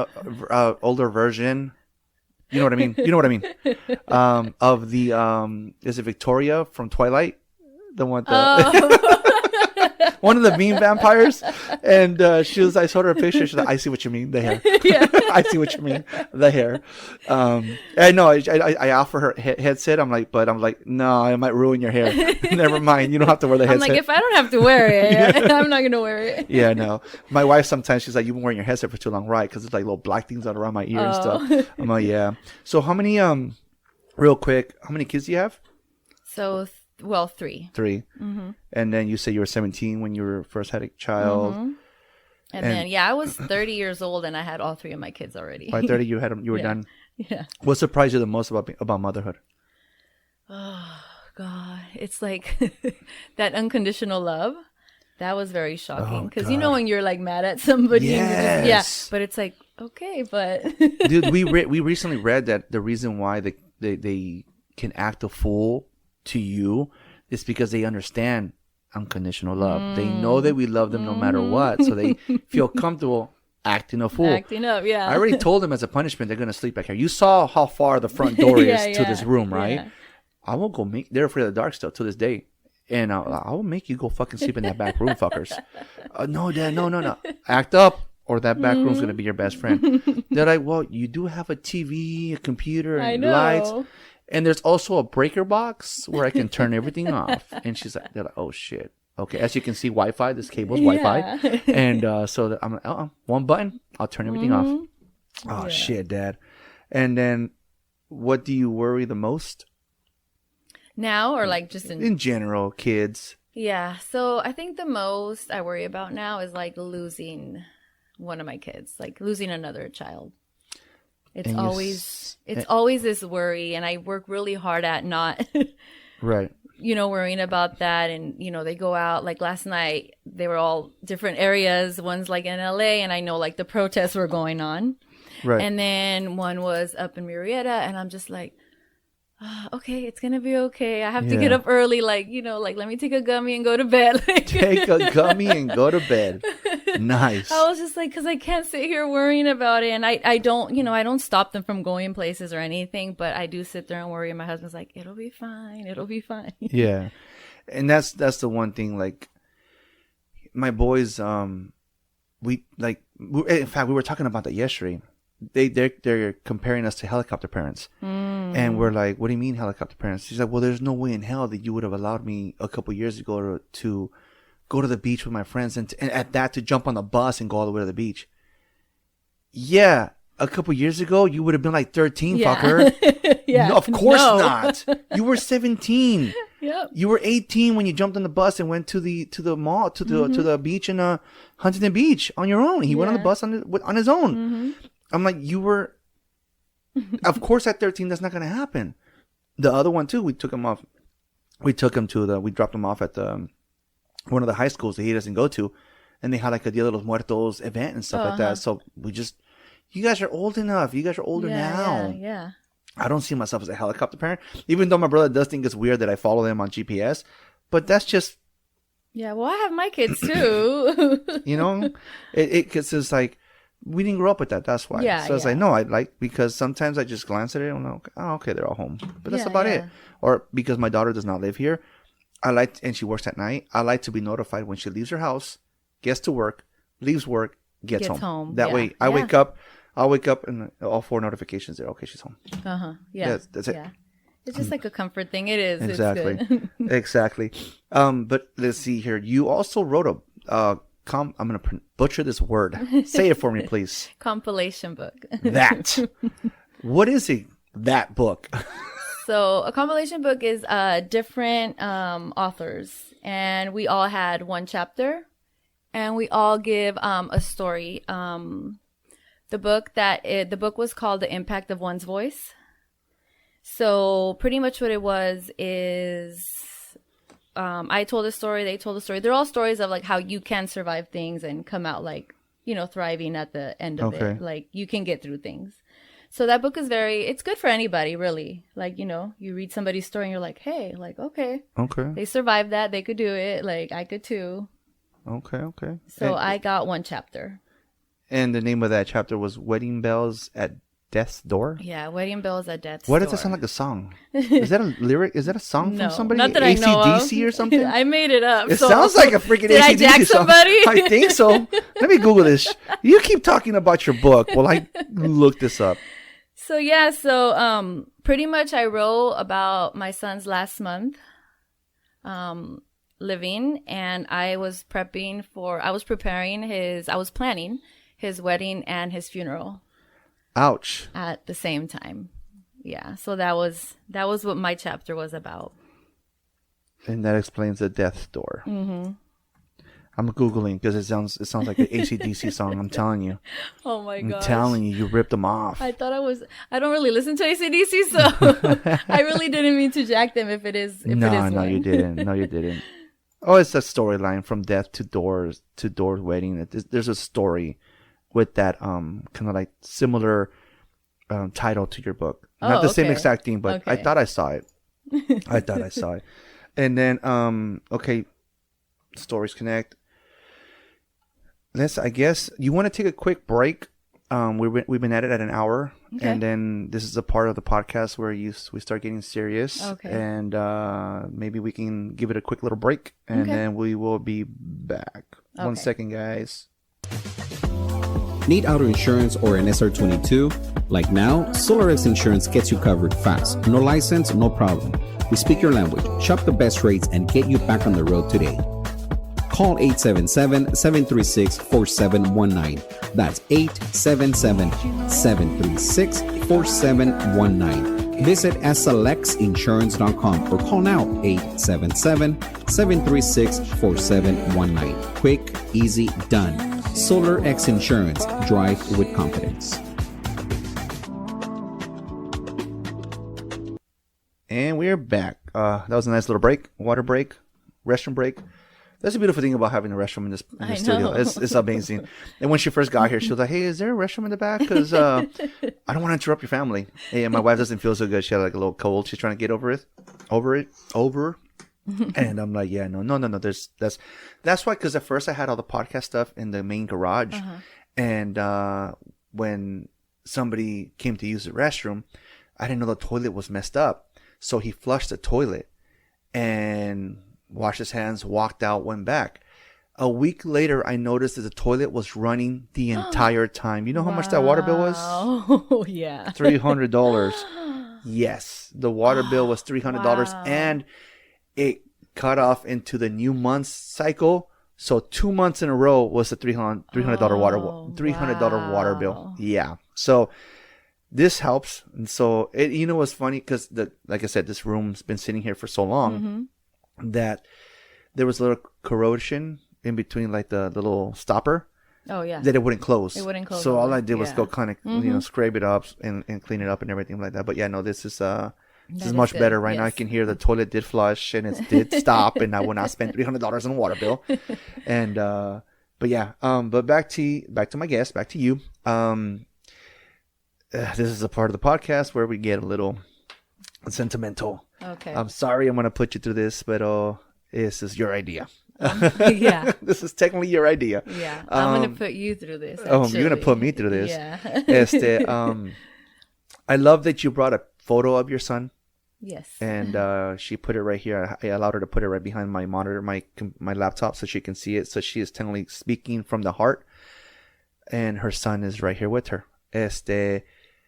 So your son, Johnny.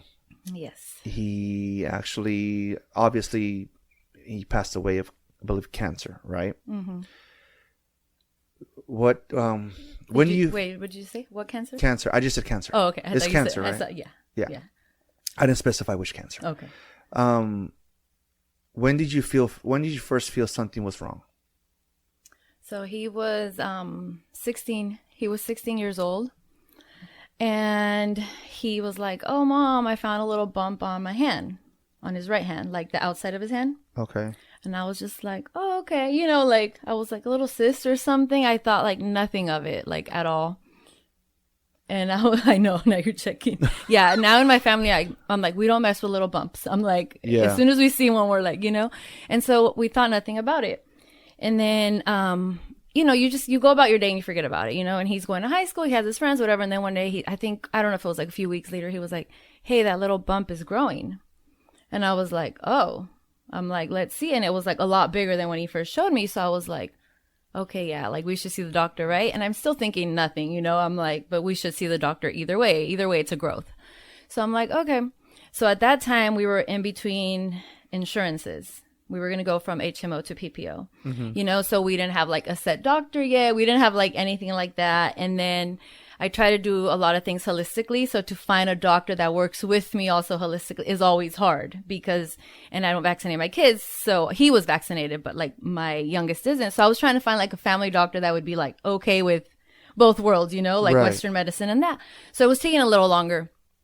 And then everything was just like a big process. And then one day my husband was like, have you seen Johnny's hand? And I'm like, yeah. He's like, no, have you seen it lately? And I was like, well, no, not really, you know? So then he was like, it's a lot bigger. So then I went to look at it and it was like triple the size already. No shit. And I was like, when you say oh. triple the size, what size was it? Compared so to it something? started something like smaller than a marble. Okay. When it started. And then it was just way bigger. And I was just like, oh, like it was coming out. No like it was like where the pinky is, you know, like on the side here. Okay. Like, and I was just like, oh. And then he's like, yeah. And I was like, well, we don't really have a doctor yet. And I was like, I'm trying to figure it out, blah, blah, blah, you know? And then he was like, okay, let me find where we can go for urgent care.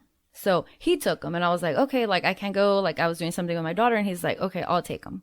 So he's like, yeah, the doctor seemed concerned. He's going to send us in for like some testing. And I was like, okay. So then that appointment came and then the doctor was like, oh, we're going to send you to like x-rays right away. So we're like, okay. So we did x-rays. And so it was 16 years old when we first like figured it out. Like it was something, right? Right. And then from the x-rays, we got the results. So that was, you know, it's a lot of appointments, you know? So then we go back for the results for the x-rays. And he's like, yeah, it's pretty concerning. We're going to send you to a specialist. And now we're kind of like, oh, okay, you know, and you're still not thinking cancer, but you are like, okay, it's Back of your something head. serious. Like, you know, I'm like, okay.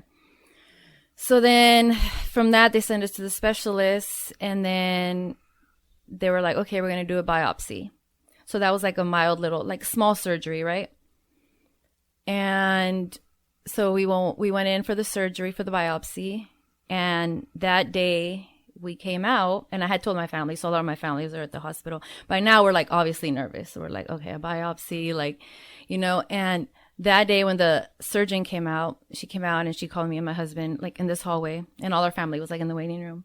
And we went and she was like, okay, like it's definitely some type of sarcoma. And I'm just like, what? You know, like me and my husband said nothing. We're quiet, right? And then she's like, but we need to send it in for further testing to see what type of sarcoma, because there's so many sarcomas, right? Like we're going to send it in, blah, blah, blah. And I'm like, I take it sarcoma is another term for it's a type of cancer. cancer. Yeah. So I'm just like, inside, I'm like, oh my God, I'm like dying inside. And my husband seems like pretty chill. And I'm like, okay. Well, it literally wasn't until like months later that he was like, they didn't tell us that day. Like he literally blocked that out. Yeah, he was like, they didn't tell us he had cancer. I'm like, they didn't say the word cancer. I'm like, but they said a sarcoma. Yeah. And he was like, no, they didn't. And I'm like, yes, they did. He said they were going to send it in for testing. I'm like, yeah, but because it was already. So he blocked it out. Yeah, like he literally went like numb and just blocked that out. So I was like, okay.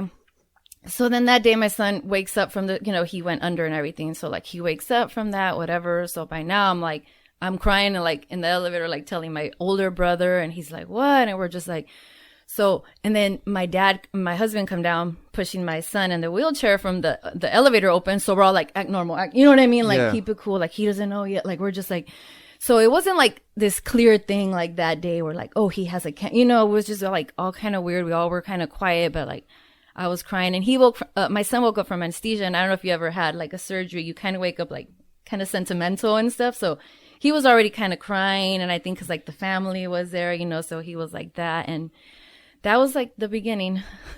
And then we got a letter later saying like, oh, we're doing some more testing. It's definitely a sarcoma. And I'm just still like, and my husband's still like blocking that out. Like, he's like, I don't know if maybe he didn't know what a sarcoma was. What's the term? It'll come back to me where they just kind of like a self-defense mechanism type of thing. Yeah. He's like, and I was just like, okay. So I remember like we got the letter and he got home from work and I was like showing it to him and then we're just on the couch and I was like, so like, what if this, like, is this like a cancer? And like, I knew like it was, you know, but he's just like, well, we'll see like what happens. And I'm like, okay. So then, my son's going to turn 17. So this is all, so now we're in September, right? Of 2017. So we're still waiting like all the results, blah, blah. And we celebrate his birthday and it's just like awkward because I kind of know, like, but I don't like officially know. And then, so we celebrate his birthday. And then 2 weeks later, I got a phone call and I picked up, and we're already kind of on edge, you know? And I picked up and my son was already home from school and he was napping. That was one of his things where like he was really tired. Is that one of these yeah. Like, what's it called? Symptoms? Mm-hmm. So he was like very tired. And I was like, okay. And so he was taking a nap. And we're already like on edge. He's already like, oh, like something. We know something's wrong. You know, we're just like, okay. So then I got a phone call and it was probably like 4 p.m. And it's like, oh, you know, it's a surgeon from blah, blah, blah, Loma Linda. And I'm like, okay. And then she's like, well, we have the results and it is a cancer. It is a sarcoma. And I'm just like, and I remember I went to like, we have my husband's desk in our bedroom because we don't have like an office space for him. So I remember I went over, then like I sat down on that chair. And then she's like, yeah, it's called rhabdomyosarcoma. And I was like, wait, what? Like, Slow I was down, like, yeah. slow down. And I'm like, can you spell it for me? I remember like I got a piece of paper and a pencil and I was like shaking and I was like, no, like spell it out for me, whatever. And then she's like, yeah, she's like, it's a very aggressive cancer. She's like, you need to bring him in right now. And I was like, right now? Like, and she's like, yeah, like right now you need to admit him to the hospital right now. And I was just like, what? Like, I'm like, he's like sleeping. Can we wait a little? Like, I'm just going to wake him up and be like, you know, and then she's like, as soon as you can. And I was just like, what is happening? Like, yeah. So I was just like, okay. And I'm like, what? Like my son's napping. Like, I was just like, what is happening? So I called my husband, you know, I dialed his number. I'm on the phone and he's like, hello. Cause we're waiting, you know, for results. Like, so we're all kind of on edge and he's like, hello. I couldn't talk. Like nothing like could come out of my mouth. Like I was just like, and then he's like, on my way home. Like that's all he said. He just didn't, yeah. That's it. That was, yeah. okay. And he's like, babe, on my way home. And I was like, I don't even know if I said bye. Like I was like, and then I just hung up the phone and I was like in my room. Like I was just crying. Like I was like, how do I wake up my son right now and be like, hey, we're admitting you to like the hospital. Yeah. It's this type of like I was just like, oh my goodness, it was weird. That day was very, very strange. And so at this point he still doesn't know. Like officially, right? Yeah, like officially, like no. I'm sure Johnny was a very, very smart kid. I know you were saying earlier, like your son reads something and like that was Johnny. Like he loved reading. He loves books, facts, anything we didn't know. We're like Johnny. Like he was like our Google before. Right. We're like Johnny, you know. So I'm sure he had already done like his research on different things or something, you know, because we were all just already kind of like waiting to see what the results were. So yeah, he didn't like really know. So after he woke up from his nap, did you guys tell him that he was going to the hospital? Yeah. And why? Well, he was 17 now, and we've always been very honest. We have this thing in our house, like, well, just be honest with each other about everything, right? So yeah, I told him like this is what they said, you know, and he just, you know, he started crying and I'm like, okay. So before I told him, I called my older son into my room and I told him, and, you know, my son was crying and crying too. And he was just like, you know, my older son is 21. So at that time he's like, why? Like, why him? Like, why couldn't it be me? Like, you know, he's worth more than me. And I was just like, no. Like, I'm like, no, like, don't say that. And he's like, why, Johnny? And I was like, no, we're not going to do that. Like, not why me, why God? Like, I was like, we're not going to do that, right? Like, I was very, very positive in the beginning. And so then, yeah, I woke up my son and we told, like, he was waking up already. And then I told him, my husband, by then he's home. And so, yeah, we like literally packed like a little bag and we took off. And like on the way to the hospital, we're like letting people know, like my immediate family, like we're close, right? And so like my siblings and my niece, and I'm like, oh my God, like tell my parents. And it was, yeah. So we go to the hospital that night. They started chemo. Right there and then. Mm-hmm. Shit. Yeah. No, damn. Yeah. What was the first treatment like? He got really sick. Yeah. Really sick. So my wife had cancer, and the one thing I did not want them to give her was chemo. And it's funny because we're watching the movie last night. It was The Haulers. It's a 2016 movie. It's about the mom getting a tumor in her brain.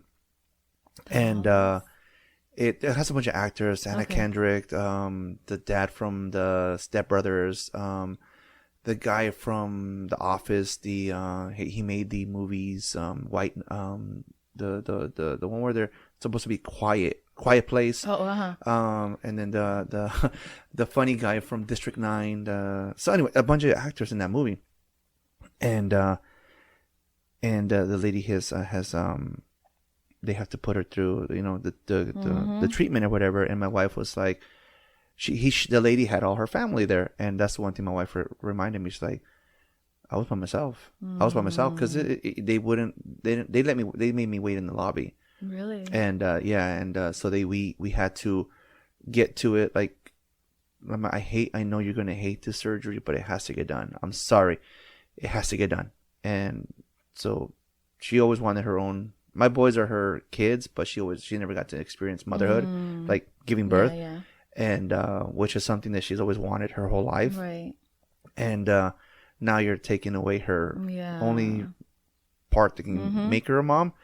And she was like, man, we're watching the movie and it like, damn, movie was funny, movie was sad, movie had so many emotions that I told my wife, this is one of those one and done movies. And that's the one thing I did not want to put my wife through was like chemo, because I hear chemo fucks you up. Gosh, it's honestly, it's horrible. And like I mentioned earlier, like I try to go more like holistic route. So obviously, like if it was like my choice only, and if I wasn't so scared in the beginning, I would have opted for other treatments, you know what I mean? And along the way, I did do other holistic stuff. But yeah, at that moment, like, and if it's me, I'm definitely going to say no to chemo, but it was my son. He was 17 and he was also like, he made almost all the choices in his treatment. Okay. Like, he would be like, you're not having a meeting with my doctor without me in the room. Like, you know what I mean? Like, he was involved in all of it. And when we got to the hospital, it was like, oh, you have an appointment with this department. You have an appointment. I was like, what? It was like appointments with like all these different people, you know? And I'm like, okay, my son's in the hospital. My family's all like crying in the waiting room. Like, and I'm just like, what is happening? And then you go in there and they scare the shit out of you. Like, they're just very blunt. And they were like, this, you know, and they're telling me like all these things. And they're like, you know, you have to keep them away. You can't have plants. You can't have pets. You can't and I'm just like, what? Like, I'm like, okay, we have a lot of, like, I'm a plant lady, so I have like over 300 plants, you know, and I'm just like, what do you mean? Like, we can't have plants. Plants are good for us. Like, you know, they're like, no, they'll take away his oxygen. So many things. Like, you can't go to parties. You can't be out. You can't go to Disneyland. You can't. And I'm just like, oh my God, like, we're not going to have a life now. Like, I was like, okay, so they just literally scared us. I even said like, oh, can we get a second opinion? And they were like, no, this cancer, anywhere you go, it's the same treatment. It doesn't matter. Right. And I was just like, okay. So we were just kind of like, you know, and at that, you're just so vulnerable. At that time, you're just like, whatever you say, like, yeah, you know? So yeah, the first treatment was really, really hard on him. Not just the first treatment. We thought it was going to be just because it's the first treatment. It ended up being like, he was very, very nauseous, like for 3 years. Was there a hard appointment? Like it was like a hardest appointment? Like, which one was the hardest appointment? Besides the plants and stuff. I think the hardest one was when they did like when they pull like liquid from your, what is it, like the spinal cord? Okay. What is that called? There's a name to that procedure. I'm not that smart to know. So it's like a huge needle that they put on your back, on your spine, on the bottom, like on your spine, and they draw like from it, right? I don't know why I'm drawing a blank, but I can't think of it. But that was really hard because that's still like within the first week of like the notice, you know, like getting the news and everything. And so he didn't want to go in there and he was scared and he was like calling for me. And I was just like, ugh. And they're like, you can be in the room, but it's going to be rough. And I'm just like, oh my gosh. So that was a really, really hard one. And so they're already like kind of sedating him, putting him under. And then that's when he's like telling me to like go on the bed with him, you know, and I'm just like, can I? Like, I don't know. And they're like, yeah, you can, Mom, you can. And he asked me to like give him my rosary and like, so I knew he was scared. Yeah. At that point, I'm like, oh, he's really scared. Is that the moment that broke you down? Yeah, for sure. And then he had plenty others after that really broke us down, but that was really hard. Another really hard one was because as the years went on, we did take him to UCLA to try to see if we could save some of his sperm. Because he did have a girlfriend at the time. And we're like, hey, maybe later, you know, whatever. And it was too late. No. Yeah. There was no good sperm left. Just all the treatment he had already had. So damaged everything. That was hard on him. And, you know, I was like, you know, at the time we still thought he was going to survive. So we're like, okay, well, you can adopt, you know? And I was like trying to, you know, and he's like, no, I know, but it's not the same, you know, whatever. And so his girlfriend was with us at the time. And so that was really hard on them. So it was hard for me to watch that too. And now I'm like, oh, imagine if we would have been able to. And like, you know. Did he stay strong during this? He did. Yeah. He stayed. I mean, we were always shocked at like how strong he was able to. And now when he's gone and stuff, I didn't find out till like 2 to 3 weeks before he passed that he was actually making music. Was he? Yes. So through his music, I'm like, oh, like, I know he seemed very strong, you know, and I saw obviously his sides where he wasn't, but I was like, oh, like he was actually really scared. He was angry. I used to be like, oh my God, because my son had really curly hair, like, and he would leave it kind of like round, like a little fro, right? And he lost all of it, obviously, right? And I'd be like, oh, he's so down. Like, he just goes everywhere, like, with his bald head. Even though he would wear a beanie most of the time, like, I'm like, he's so down. He don't care, you know, like, he's so confident. But through, like, art I found and music I found, I'm like, oh, he really wasn't. Like, it did bother him. Like, there's, like, a lyric in one of his songs where he's like, well, you look at me like I have the, what is it? EBGBs, like, oh yeah, and I was just like, oh, like his whole music, I'm just like, oh. Well, it sounds like he picked something up from you, because you said you were not the greatest at writing in English, but that's how you express your feelings. So he did the same exact thing. He got that from his mama. So yeah, he was an artist like through and through. That's like cool. All around. How did you support him the most? I was just there. At the moment when he was first diagnosed, I had just got my certification for my training. So I had just started working at a gym for myself and everything. And then I was like, okay, everything's just got to be on hold now. Like, I was like, I need to be there for him. Like, my husband and I did not miss a single appointment. Both of us, not just like one of us. It wasn't until the very end, which was 2020, like mid-COVID, where they weren't allowing both of us in anymore. And so my husband would take him. When he was diagnosed, it was still like COVID wasn't around yet? Mm-mm. Oh, okay. No, it was 2017. Oh, okay. Yeah. So yeah, so we really did. We were there for every single appointment, everything. Like. Oh man. So how did cancer affect your family? It completely changed everything. Everything we knew. We were like, my kids were all like in school full time. My oldest was already like about to be 21. Johnny it was his senior year. He was starting senior year. My daughter was 5th grade, and like I had a little more freedom now, you know, and so my mom lived right next to the high school he went to. So he would just go there after school. She would feed him. And so I didn't have to be running around everywhere. So I would like pick up my daughter, take my time, go get him. You know what I mean? It wasn't like rushy. So if life felt like a little easier, my husband and I like got really into fitness at the time. We were doing like CrossFit and CrossFit competitions, and we were like being healthy. We were like partying with friends. Like, you know, we had them so young. So we did a lot of our partying like in our 30s. So yeah. And you know, we're like, they didn't stop us. We did our partying. We were going on vacations, and everything was just like, that's it. And we actually shut down for about 8 months because we were so scared. Like, if we take him here, you know, like everything, like we were just at home with him at the hospital. Like, that's pretty much all it was. And my son was getting sick all the time. Yeah. So we'd end up at the emergency room. And from the emergency room, he'd be admitted. And that was his worst, being admitted to the hospital. That was like, he would literally cry and be like, no, like, I don't want to be admitted. You know, we're like, your numbers are low. It's dangerous. You know, like his blood count and all that. So I was finally like, you know what? I'm like, I think it's bad that we're sheltering him, because now any little thing he touches or goes out, like he's getting sick. Like, I was like, no, this is bullshit. I'm like, no, I'm like, we're going to bring all the plants back. We're going to do outings. Like, you know, obviously, like, be careful, wash your hands, you know, if there's like certain things. But before the mask was a thing, like he would wear his mask sometimes, like somewhere, and people would be like, what? Like, stay away from this guy, you know? So we started introducing things again. We took him to like my cousin's daughter had a quinceañera. I'm like, we're going to go. And he's like, okay. And I swear to you, he hardly got sick after that. I'm like, but it's fucking medicine. I'm telling you, that's another rabbit hole I don't want to get into. Yeah. But it's funny because again, you're bringing up something from the movie, and so they were gonna do the surgery on the mom, And the son was there, and he's like, all right, well, it's going to be my last meal because I can't eat anything so many hours before surgery. Yep. And then the son's like, what are they going to feed you?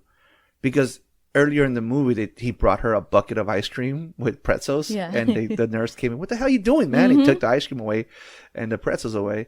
And then, so when it came down to her last meal, what are you going to eat? Well, they're going to give me Jell-O and an egg. He's a hails no. You're not. Your last meal before surgery is not going to be. So he took her out of the hospital, took her to a famous, popular restaurant that they all loved, and that's where they spoiled the hell out of her. It's like, she's eating ice cream. I'm like, did you guys not hear that she's freaking diabetic?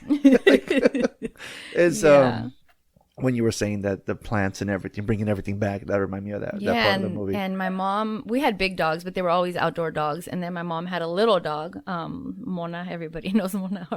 She's this little 7-pound dog, right? And he couldn't go to school no more, so he was home a lot.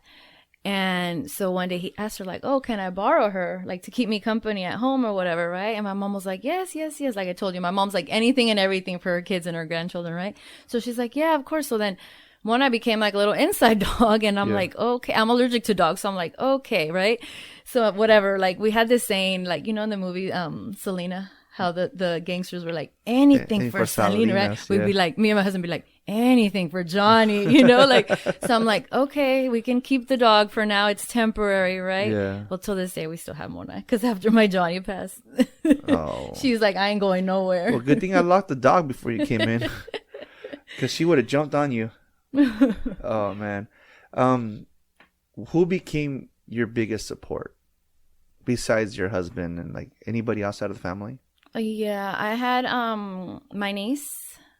My niece is younger than me, but we grew up like, I don't know, we grew up really close. She grew up, you know, really close. She was always around me because we all kind of lived within the same area when my brother, you know, had her and stuff. I was still young. And then from there, like, so my niece was definitely one of them, my niece Allison. And then at the time, I had a really good friend. We would call each other like sisters. I don't have a sister and she didn't either. So we're sisters, you know? Right. Both of them were like huge supporters. I had another friend. She was the mom of my daughter's friend at school. And she was also very helpful. Like, if you need a ride, if you need me to take her, pick her up, like, so yeah.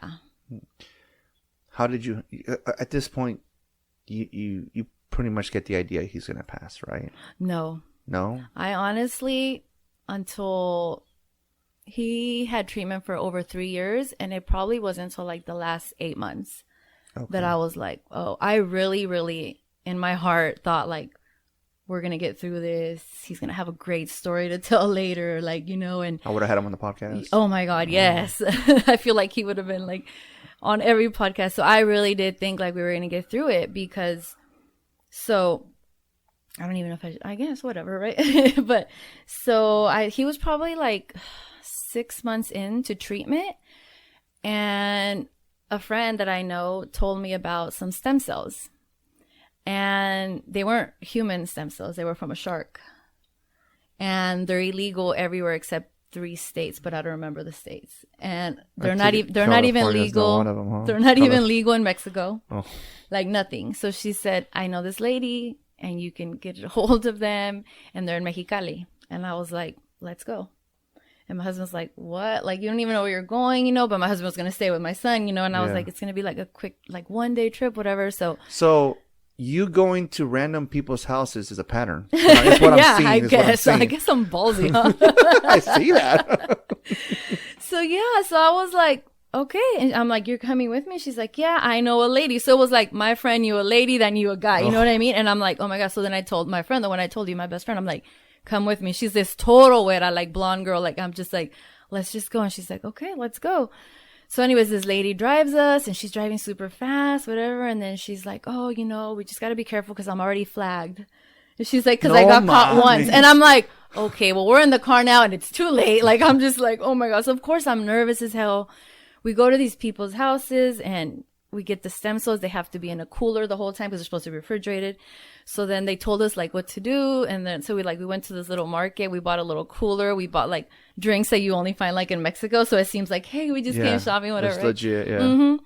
So we put them all under, whatever. We cross back, we come. And then I had to find a retired nurse. Obviously we won't say who, right? And she would come to my house and inject him. And it was painful because if you were to look at like the syringe, like there's like little things in there. Like it wasn't just liquid, like there'd be like little thick stuff in there. Oh, no shit. So when that would go in, he could feel all that. Like it was painful. And he would get sick for about, like he would run a fever, like his body trying to like, yeah. So he would get like a fever. So he would be sick about 2 to 3 days, and then he'd like feel better and he'd be like pretty strong. So I was doing that without the doctors knowing, right? His doctor at Loma Linda, I've said this for another past, he's a good doctor, some people say, but he's the oldest doctor there, and he just was very closed off to other things. He's good with the little kids, not like the older kids. Like we were never happy with him. And he'd be like, no, we're not going to talk about like holistic stuff or natural way. Like he would just be like, no. And I'm like, okay. So I'm like, then we just won't tell him, you know? Well, Mama don't know, won't hurt her. Yeah.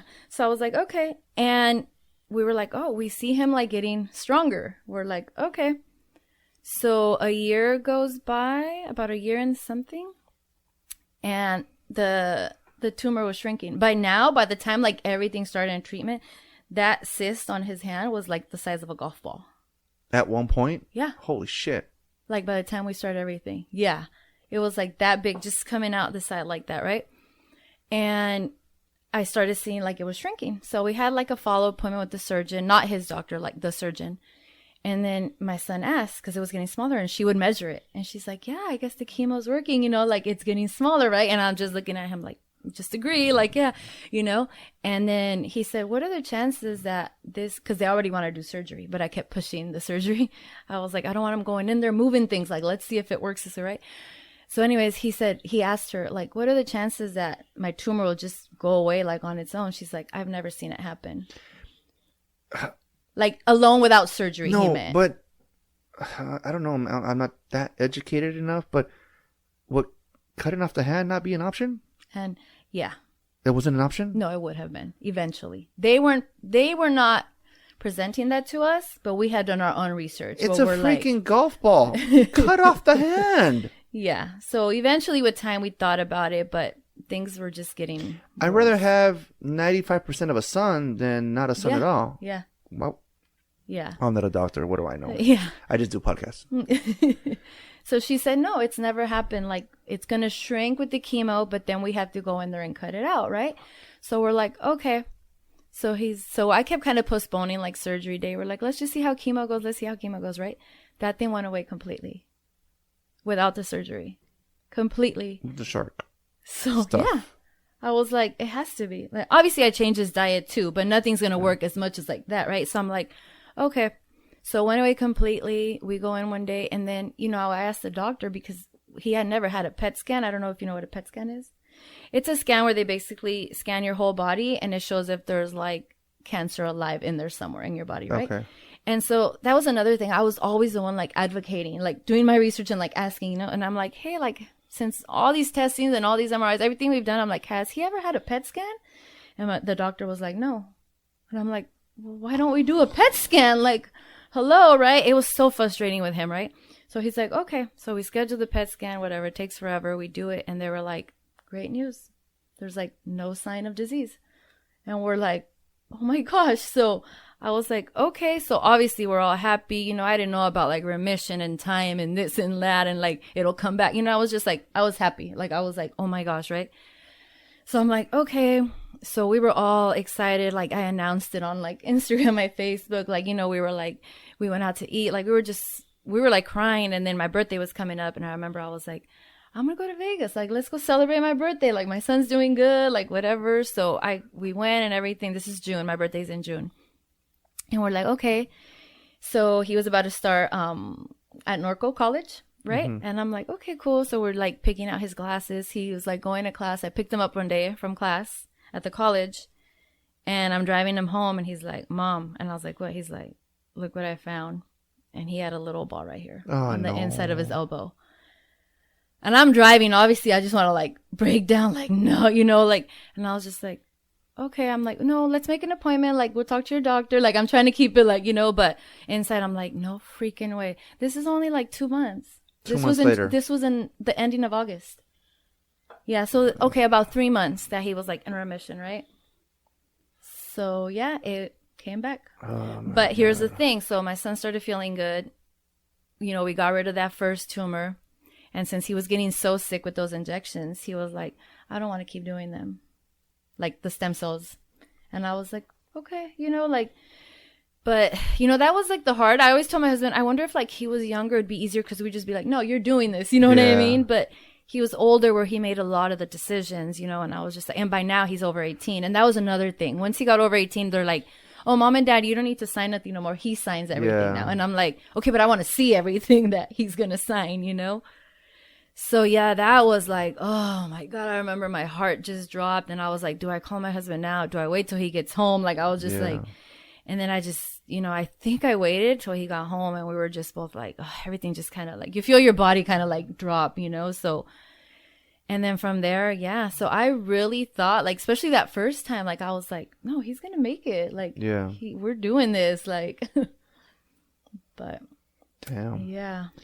So how did you handle fear?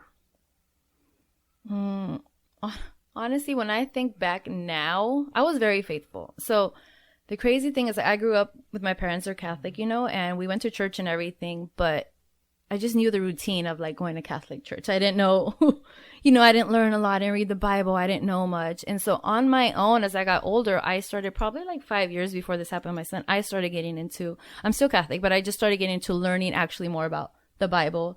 So I was more concerned about like my relationship with God than like religion. Right. I was like, it's my thing, right? So my faith carried me through a lot of it. In the Bible, I don't know how many times it says like we shouldn't fear, we shouldn't fear. And so obviously you still have some fear. But I think back now, I'm like, I don't know how I survived those 3 years. Like, honestly, like I'm like, and then I'm like, I come back, I'm like, well, it must have been God just carrying me through because I'm like, gosh. What helped you keep going? My kids. Yeah, my kids for him. And I would tell my husband, like, we have to stay healthy. Like, we're still working out. Like, we're still eating good because if we're not here and we're not healthy, who's going to take care of him? Like, I would always tell him. And that's actually a good thing because his last month of life, he became paralyzed from the waist down. No way. And my husband and I were picking him up and he was like a little shorter than me.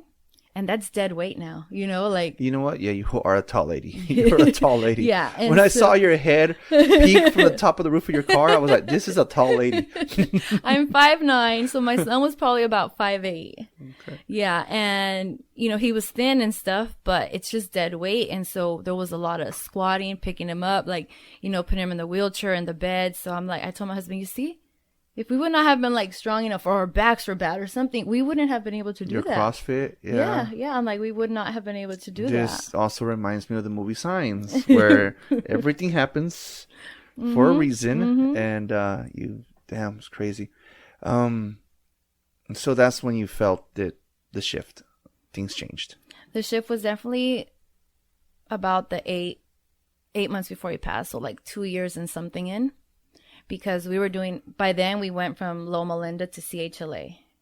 Oh, that was the best decision ever. I wish we would have done it sooner, but my son, like I said, he made a lot of decisions. So I postponed the radiation for like 2 years. And then I just don't believe in it, I know it can help, but for him, I was just like, I don't know, right? So anyway, but at Loma Linda, they do have some of the best radiation. It's like proton, so it's very like localized instead of like getting your whole body, it's right. So he was like, I already researched it. They're one of the top 3 for this kind. And then he's like, so I think I'm going to do it. So towards the end, my son was getting scared. So he was like, okay, let's do a surgery. Let's do radiation. Everything that I had been telling him before, like, hey, let's try to like stay away from it. I know he was getting scared. So he's like, okay. So we did radiation there. You are a lot stronger than me. I took my son during COVID for IBS flare up. I was crying like a little bitch. I was crying like a bitch. I mean, my son told my mom. My son told my wife, next time I get sick, can you go with me instead? Because Dad couldn't handle himself. And my thing is like maybe like what your older son said, give me the pain. And that's always been my mentality. It's like when I see them sick and crying and in pain, give me the pain. And I believe 100%.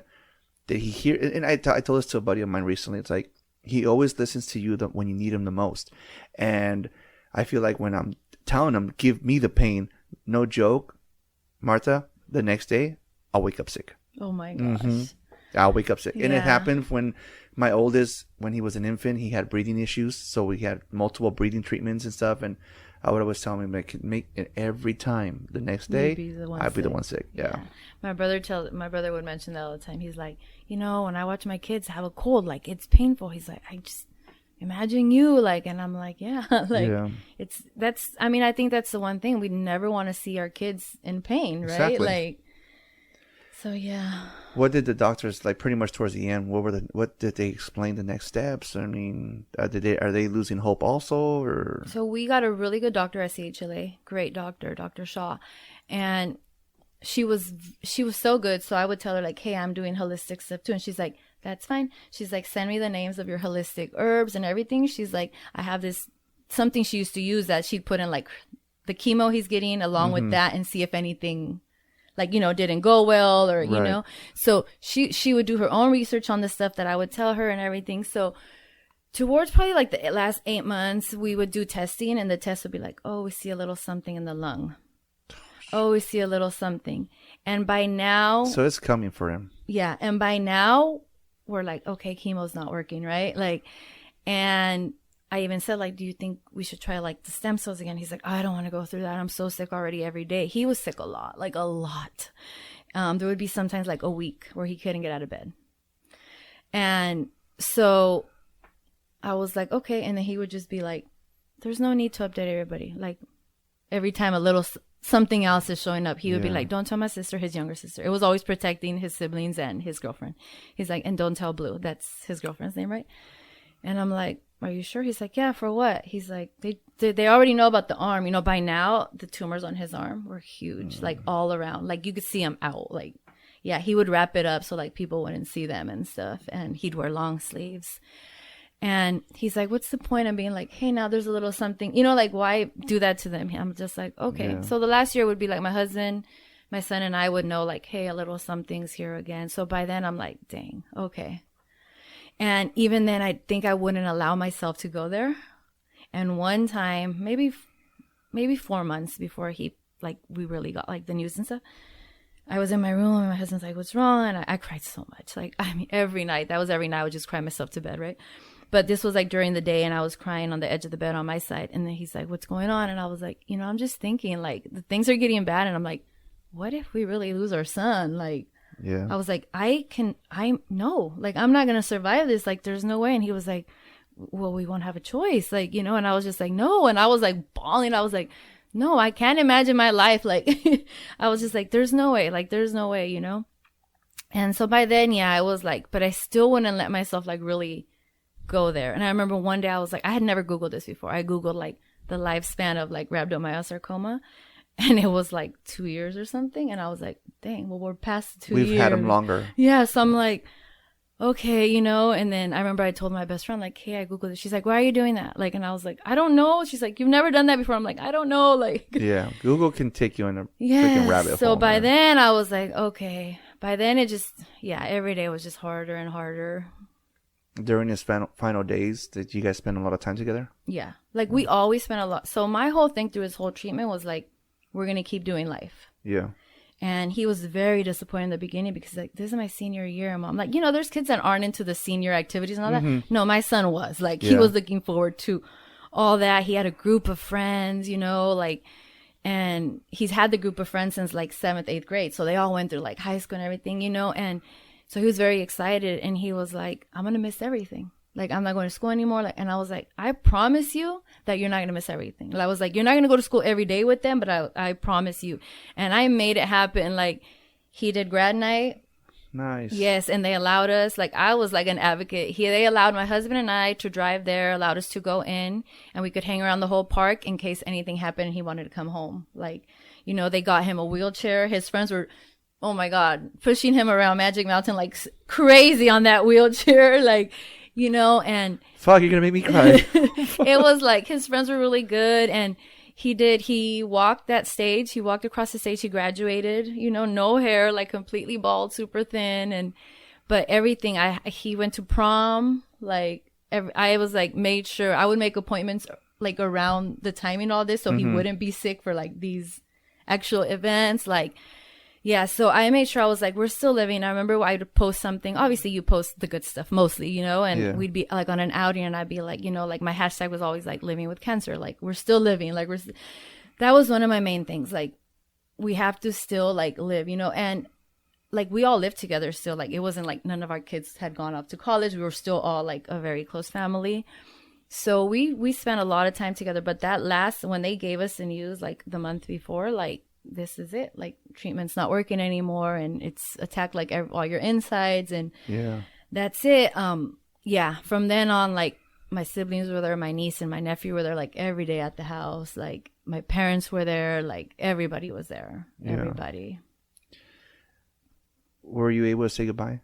Oh yeah, we had many conversations. I wrote him a letter and I mean, the things he did was crazy. Like, he was like, let's have a celebration of life before I go. And I was like, what? Like, I'm like, he accepted it. I was like, okay. Like, and then, so he did his first communion as soon as we got home from the hospital. After like the last time he was admitted, that they were like, hey, you know, you have, you know, it's just time now. Like, we're just buying time. And I was like, okay. So he had already done all this studying, preparing for his first communion, but then something happened and it didn't happen.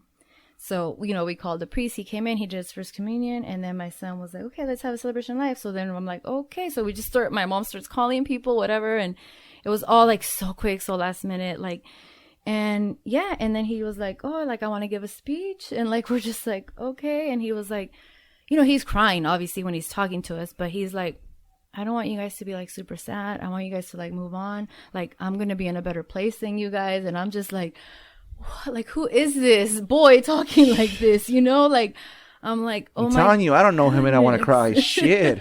And I was just like, it was amazing. And then there were so many people over all the time. And so sometimes I would just like go in his room, like lock the door, and I would just literally lay there with him. And we would just cry, and he would just be like, I know, Mom, I know. And you're going to be okay. Like, he would be comforting me, you know, and I'm like, oh my goodness, who is this child? And he told, like, it was just so many things he did that I was like amazed. When we were in the hospital and they first gave us that news.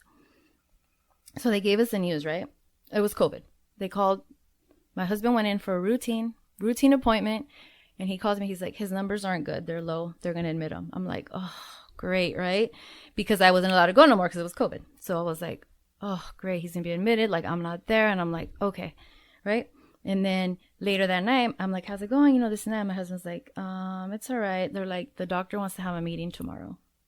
And I was like, oh, I mean, that can never be good, right? And I was like, okay.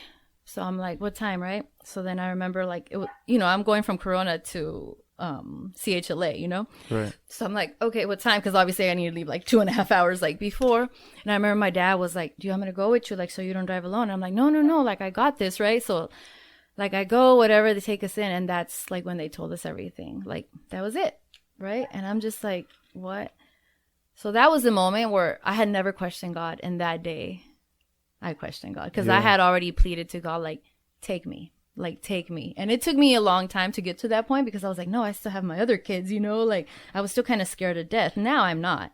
But well, I was still kind of He scared. would always listen to me. He didn't listen to you, because if he listened to you, you wouldn't be here right now. Yeah, true.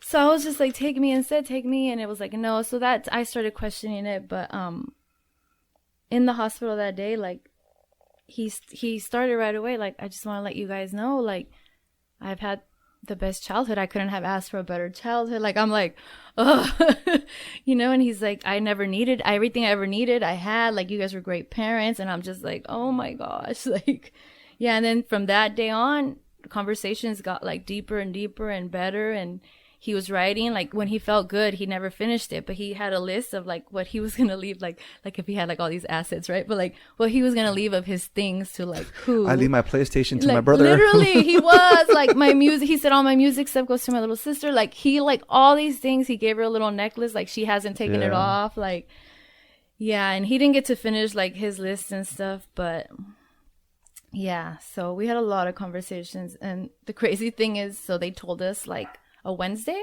that, you know, there was nothing else to do. And Wednesday night he was like, oh, my legs feel kind of weird, like they hurt. And I was like, okay. And he's like, they're not strong, they're weak. And I was like, oh, okay. Like, we didn't know, I'm like, okay. So he had radiation that night, right, to take away the pain because there was something now going on by his spine. So my husband was like, you take him. My husband's tired. He's been there like every day, right? He's working, and we're both there at the hospital, but he's like, you take him down to radiation. So I'm like, okay. And I'm like, okay. So I'm like, let's go. And he was like, my legs are weak. And I was like, okay. So like, you want the wheelchair? And he's like, yeah. He's like, will you pick me up? And I was like, okay. So, he's like on the bed sitting, and I went like, hugged him and like picked him up and like put him on the wheelchair. And I'm like, okay. But I thought it was just from the pain he was having, So I'm like, okay. By the next night, he couldn't walk. Oh. That was it. It was hitting something like around the spine that just like made him go paralyzed. So, and the worst part was COVID, so nobody can go up and see him. Sisters couldn't see him. Brother couldn't see him. His girlfriend couldn't see him. So there was a point where like my niece and everybody came all the way to LA, and they're like waving through they're down, and we're looking through the window waving at them on the street. Like, oh man. Yeah. So how was that first day like? The first day that he's no longer here. Oh, gosh. I didn't want to get out of bed. For sure. I think my husband called my best friend and was like, hey, just come like get her out of bed and stuff. And it was all like a blur. It's all like a big blur. That first full year is like a blur. Yeah. And I think that dog is getting louder and louder. I am you so sorry. Oh yeah, I can. She's been barking for a little while now. I just text the family that, hey, somebody let her out. Oh. It's funny, I'm talking and I didn't even notice. Yeah, no, I can. That's why if you notice, I start putting both my earpieces on because I'm like, oh, I can hear her, and she's getting louder and louder. But I'm so sorry. It's okay. I'm so sorry. Continue. So yeah, that whole year was just kind of a blur, and I think back now, and I'm like, I think it was God just numbing us to protect us that first full year. Yeah. I think it was last year where I asked my husband, like, so my son passed away November 29th of 2020, and I was like, so the next month, obviously one month later is Christmas, and I'm like, what did we do that Christmas? None of us in my household could remember what we did that Christmas. Like, we were like, did we go to my mom's? Did we stay here? Like, we were like, what? Yeah. Yeah, it was. It's like so numbing. What feels different now? Oh, everything feels different. Nothing's the same. Like, I'm not the same person I was. My husband's not the same person. So he got married, right? He got married 2 weeks before he passed. Oh. And she still lives with us. Oh. My daughter. Yeah. Wow. I mean, this happened what, 5 years ago? 5 years. 6 years going on. Well, yeah, 5.5. 5 years. Wow. Yeah, and November we just celebrated his 5-year anniversary. So yeah, it's been 5 years, and so she's just become family now. Like, she's like our daughter. You lost a son and gained a daughter. Yeah. And, we always told her, like, as long as you're comfortable here, like, you're fine. Like, you don't got to go, and I'm assuming, obviously, she's comfortable with us because she had her parents, she had her house, she was young, and maybe she feels closer to him there. I don't know. She's in his room. We have not changed. She has not moved anything in his room. Really? Everything's the same. What we did is we made room on one side of his closet for like her stuff. Yeah. But everything else is still there. Like, we haven't gone through boxes. Like, some things that I found in the shed I've gone through, but not like in his room, like to clean it out or nothing. Yeah. But I forgot what the topic was. No, I just asked. Like, you said that he got married. Oh, so yeah. So everybody's different. Everybody's different. Yeah. Our whole house is different. Oh yeah, my question was what feels different now? Yeah, so everything's different, and I've come to the understanding that nothing's ever going to be like before. Yeah. Ever. What brings comfort today? Helping others, especially like families that are dealing with this also, that brings me comfort, and keeping his memory alive. See, like, today was very hard, and Thursday I had a hard time thinking about that I was going to be here. Yeah. So Thursday was a really rough day for me. Like, I cried a lot that day. I know you did tell me, hey, I'm going through the questions and I'm crying. I'm like, ooh. So, yeah. But, so my wife's like, I told my wife today, I'm like, I think I'm going to make her cry. I don't want to, but I think I am going to make her cry. But sounds like I wanted to cry. No, we have this thing now where, like, if you want to cry, cry. Like, we have this thing, we don't hold back no more. My husband's like, I'm such a freaking crybaby now. Like, but yeah, so. What did he teach you? What did Johnny teach you? He definitely taught me like strength. because just the stuff like he did while he was going through all this. I'm like, gosh, like he grew a garden while he was sick. He grew a garden. He couldn't, obviously he couldn't work. He couldn't go to school. So he started growing marijuana in the backyard. Right. It's legal now. He was making butter out of it. He would use the butter to make Rice Krispie treats. And he would slang it. Let's go. He was a hustler. That's how he would make like his money. Yeah. And he'd be like, hey, he was very like, I'm told you, very artsy. So like his clothes, like he liked all these different things. And he'd be like, I'm buying these new shoes, like with his money. Yeah. And sometimes he'd be like, Mom, can I borrow money? And he'd be like, I'll pay you back. And I'm like, yeah, right. He always paid me back. Like very like. Yeah. So he definitely taught me strength and like how to keep going. And even though he had this illness, he had so many dreams and aspirations and so many things like he wanted to do. So I'm like, well, he didn't get to do them, but I'm still here, and same thing. I've come to the conclusion that if it wasn't my turn, it's because I still have a purpose here. What keeps his memory alive? I think we do.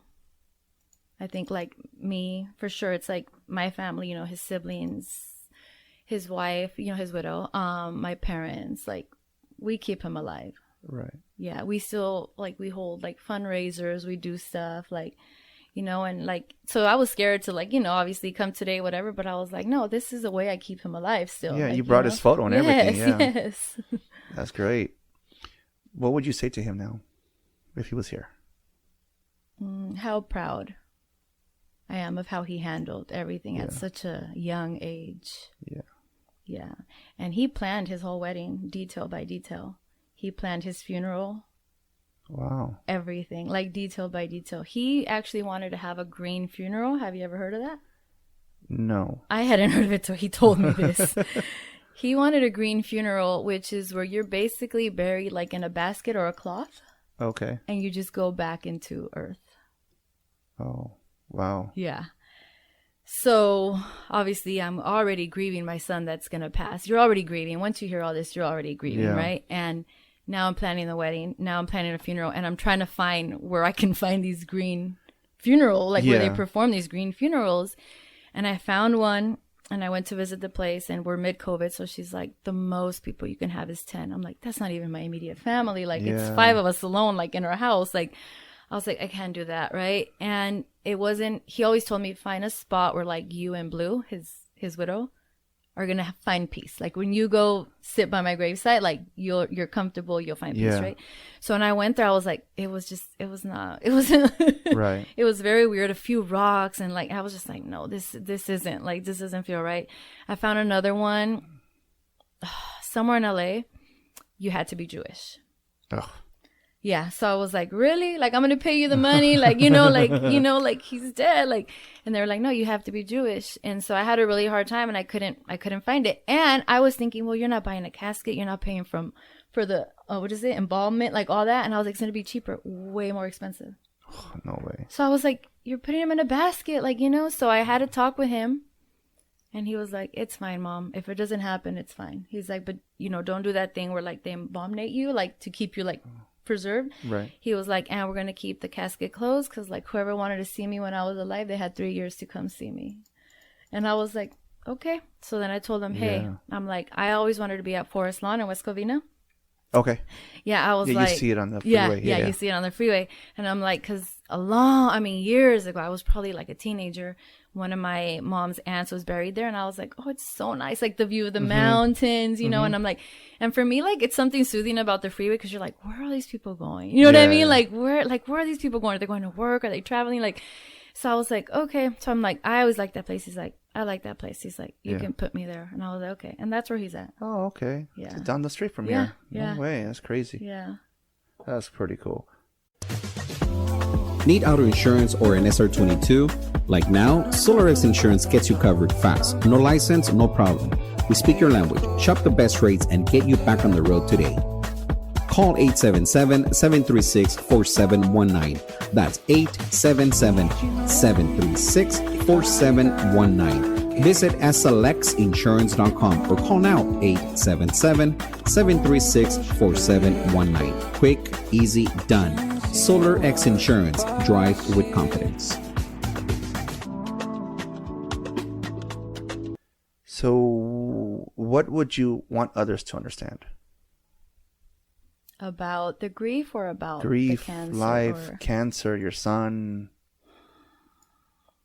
So I think what you have to understand, I think we come across so many people, right, on a daily basis or whatever. And I think we have to understand that we need to have some grace because people are going through things that you have like no idea what someone's going through. Right. And sometimes we're just like, oh, she's such a bitch. You know what I mean? But sometimes sometimes I wasn't smiling. I was in line at the pharmacy. I wasn't smiling. I'm like just trying to survive the day, Yeah. So I think that's what it is, like, and not to take things personal.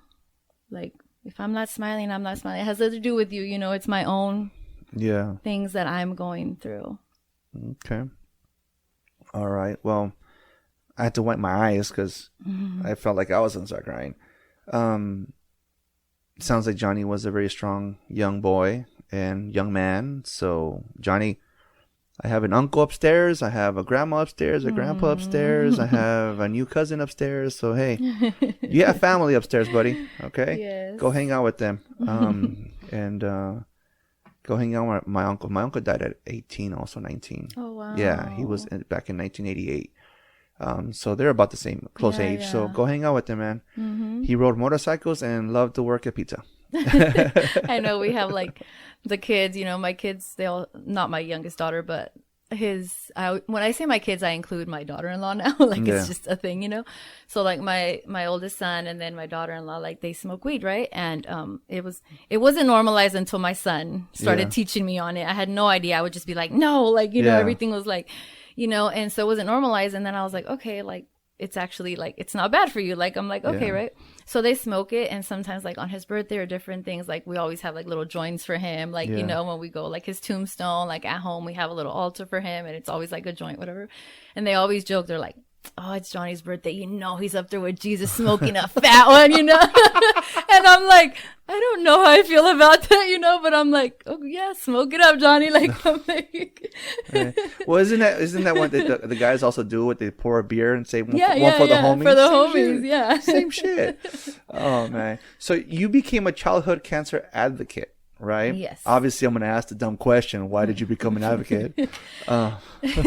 Yes. So, I mean, the obvious reason, right? But before that, before my Johnny passed, he was already making gift bags, like goodie bags, for the children in the hospital while he's going through his own treatment at Loma Linda. Okay. So he was already making gift bags, right, for them. It was like Halloween bags, Christmas bags, and he would go like above and beyond. Like I'd be like, oh, a little baggie or something, right? But like, no, it'd be like big bags with all these like beautiful things in them. And so when he was going through treatment, obviously he started like at 17, passed away at 20. Anything that people would bring, like donations for him, whatever, was always like targeted for little kids. Okay. So it was like, what do I do with this? You know what I mean? So there would be a few things he'd take, and then the rest would be like, I'll give them to Haley, which is his little sister, or sometimes they were even too young for her, we're just like, okay.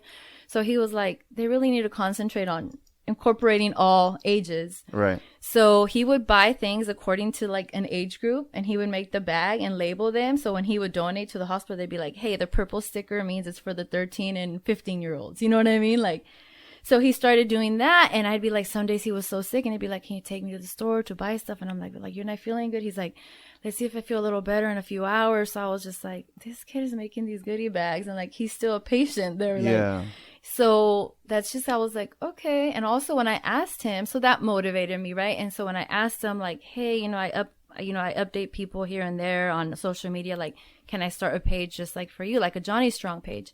And he was like, only if it's not just going to be about me and it somehow benefits others too. So yeah, so that's how I became that. Why is awareness important?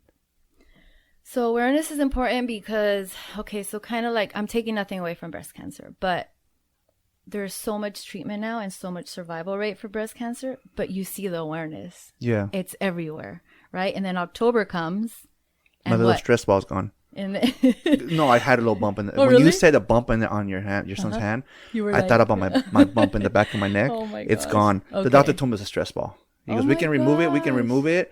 We can remove it with surgery or just let it ride. And then every once in a while, right now it's gone. So that means that my job's not stressful. Good. I'm not stressing you out right now. And you're not stressing me out either. So, what was I saying? I asked you why is awareness important? Oh, okay. So October comes and all the major like football games, they go pink, right? There's all this awareness everywhere. So people are aware of it. So people are donating. Mm-hmm. My last company, they didn't make us, but they provided a pink shirt that we would wear anytime during the month of October. So when you see something, you're aware of it. Then if there are people like, hey, would you like to donate to breast cancer? You're like, yeah, I want to donate, right? So with all these donations, there's a lot of research. So research means there's different ways, treatments, this and that. So survival rate is much better now, for breast cancer. And so for childhood cancer, it isn't. So there's not a lot of funds. There's not enough research. Is it because maybe there is a month, and it was a proclamation done by like the White House. Yeah. And it's September. September is Childhood Cancer Awareness Month. Okay. But people just don't really know. And I have seen it in the past, maybe because now I'm more involved in it. Maybe because people can't wait for September to end. Right? She got it. Woo! I told you I'd make you laugh. So I feel like it's important. But to be really honest with you, I feel like we're stuck. I feel like, so government only gives us 4% of any cancer money they get. 4% is nothing. It's nothing for research. My son's treatment is still a treatment being used from 30-something years ago. So, yeah. So everything they tried on him was like, oh, well, it's a trial now because, so that's kind of the thing. So I'm like, but I do feel like, I don't know. I feel like they don't care enough. The government doesn't care enough. There's people out there. People out there don't want to think about children getting cancer. I think that's right? why. Yes. Yeah. They don't want to think about that. So I feel like we're lost for that. So now, like, hope is in that regards. But so what I want to do is bring awareness so people can donate directly, which is like what we do now, like directly to these families. And we do, I'll help anybody. I'll, donate to anybody, but I do try to help the low income families because I've seen it in the hospital where there was my husband came back into the chemotherapy room, the infusion room, and he was like in tears. And I was like, what happened in the hallway? Like you went to the bathroom, right? And he said there was a mom on the phone crying, and she was like, somebody needs to come stay with my son during chemo because I have to go to work. Because if I don't go to work, I don't get paid and I can't pay the rent this month. Yeah. So she's not only dealing with like being evicted, her son has cancer, and it's just like, it's so much. It's all so much. So what message do you share the most? I think it's just bringing the awareness that there is childhood cancer, and it's big, and it's crazy because everybody that tells me like, oh yeah, we found out this person has cancer, but it's a rare, and I'm like, they always say that it's rare, but it's not that rare anymore. Like it's very common now. Like now that I'm in this community, like I meet a lot of people and I'm like, oh my God, it's not rare. Like my friend can't keep up. She has her own organization, nonprofit, and she can't keep up with the families. She's like, I can't. We don't have enough money to help. So that's how people can help, right? Yeah. Yeah, you can donate. Yeah, definitely. What should more people know? About? We're talking about the advocate. Yeah. Okay. People need to know that it's real and it can happen to you. Yeah. It was my child, but your child could be next. We don't like to think of that. We don't, we don't wish that on anybody. I never thought in a million years, I had a few scares with my breast before that, so I always thought it would be me, but never ever did I think, it would be a child of mine. Right. And then what moment changed you? Like, I don't know. I guess what made you I don't know. This is honestly a tough conversation. How do you stay strong then? Yeah, I know. I ask myself all the time. And people are always like, you're so strong. I'm like, well, what choice do I have? Yeah. It's either I'm going to make it or I'm not. And then I had 2 kids. So honestly, I don't think I've ever told my kids this, but because of my kids and my husband, I've kept going. And I've played like the scenario sometimes where I'm like, well, if I didn't have their kids, I could have just really grieved and just stayed in my bed, and just let it all out, But then I'm like, But then when would that have ended? What would have been like, okay, that's enough. Now get up for what, you know? Yeah. And then, because sometimes I feel like, oh, I couldn't really grieve because I was being strong for everybody, you know? Yeah. So, yeah, it's like, I don't know, it's hard. And then if it's your only child, it's like, that's it, your only Yeah. child, you know? So there's ups and like pros and cons of it, you know? So my kids have kept me going. My Yeah. daughter was still young, you know? So. I guess what gives kids courage? Like the kids going through this right now. Yeah, I don't know. No. I really don't know. And my son would be like, because, you know, my son would get a lot of cards, a lot of visits and everything. And every card was always like, stay strong. And he's like, I'm tired of hearing that. Yeah. I'm tired of hearing stay strong, you know? What gives parents strength? I think it's our kids. Yeah. It's definitely our kids. I get my strength from God and definitely my kids. Yeah. Yeah. What progress have you seen? Like with what you're doing? Like you said, there's hardly any people that do this. So I've been advocating obviously since before my son passed, and I have seen progress. So the high school, one of the high schools in Corona now, they have a Go Gold Day for their football. Mm-hmm. So everyone wears like gold or yellow because gold is hard to find, you know. So they wear that. They've brought us up into the field. They talk about our child, you know, and then we do like fundraising that way. We either can foods, money, gifts. Okay. You know, there is more awareness now. I didn't even know that.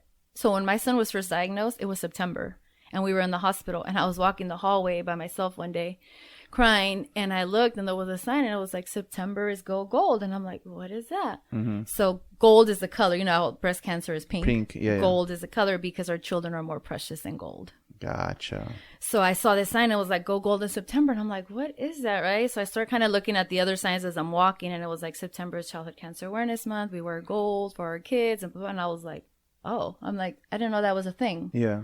You know, so now, and like, I mean, you see my sweater, Yeah, right? yeah, that's right. Yeah, Like you are. Johnny Yeah. Strong. Yeah. And so we sell t-shirts, like we do a lot of gold stuff. Even my fitness thing, I changed my logo to be a gold logo, like Okay. just to incorporate like everything, you know? So I know like in Corona, our community, like they're all aware now, like, you know, Yeah. and if I've taught, you know, I've been on a different podcast and same thing, like they're aware now. So I do see progress. The Dodgers now in September, they'll wear like a little gold ribbon, like that. You'll see it more. You're gonna Yeah, see. yeah. It's not. Okay. It is not extravagant like the pink, Yeah. but it's there. You know what I mean? Okay. Like it's, you know, it's progress. I'll start paying attention. Yeah. So after 5 years of Johnny being gone, how do you deal with grief? Grief is like a funny thing. So when I first started going to counseling, after Johnny passed, I went to counseling. It took me about a year, but I finally went, and I told my therapist right away, I'm like, if you're going to start giving me the stages of grief, you're not the therapist for me. I was like, because that's bullshit. Like, this is the first stage. This is the second. Like, no, grief comes and goes, and it does things, and it hits you. And so grief is really, really crazy. I've also, it's never going to go away. Like the pain is never going to go away. The grief is never going to go away. I know people say like I'm healing. I think I'll just be healing for the rest of my life. I don't think I'm going to hit a point where I'm like, I am healed, you know? And because no matter what you're doing, you're missing your child. When we have Christmas, my child is still not there. You know, my siblings have all their children there, and I'm still missing one. Before we go to my mom's for Christmas, we've already had like a little cry fest at home as a little family before we've got the courage to like, okay, now we're facing everybody else, you know? So, my husband and I think we're in a good spot now. We've come to that conclusion that we're always going to live with this grief. And I struggle sometimes with anger because I'm like, people still don't get it. Like, people can't completely get me or understand me because I am living every parent's worst nightmare. What do you fear the most? Would it not be losing one of your boys? Like, One, yeah. yeah. I do not want to like be. I do not want to be in your shoes. Yeah. I don't. So, like you mentioned that, right? you mentioned that on one of the things, and I was like, I don't want to be in my shoes either. Yeah. Like, you know, but I'm here, and we go on, and things that I do in my life now is honestly just to be like a good human, because I want to make it up to heaven, because You want to see him again. truly believe I'm going to see him again and hug him, and Yeah. you know, and I believe he's here with me all the time. I believe that. I believe that. Yeah. Have you ever dreamt about him? Yeah. He came And to they're visit. they're so real. Like they don't feel like dreams. Like I Yeah. wake up. So Like, damn, it was a dream. yeah. Like Yeah. so my husband's always saying like, oh, he hasn't really come to me like in a dream, like, you know. So I was sleeping one time and I saw him come through the door, and I'm dreaming, but I'm aware that it's a dream. Like, I don't know. And I in my dream, I'm trying to wake up my husband to be like, look, Johnny's here. You know what I mean? Like, Yeah. it was so vivid. And then I wake up and I'm like, oh, like you missed it. Like, you know, Yeah. and he's like, what? Like it was a dream, you know, but yeah. And before he passed, like I told you, he's very different, right? So before he passed, he was like, Mom, you're never going to be alone. He's like, you had me. I came from you. You know, we're all energy, right? Yeah. And I was just like, you know, before I didn't do all that, like energy stuff, he's like, we're energy. He's like, I'm going to be around you all the time, and you're like going to know it. And I'm Yeah. like, okay. So this only happens to me in my bathroom, the bathroom that's connected in my bedroom.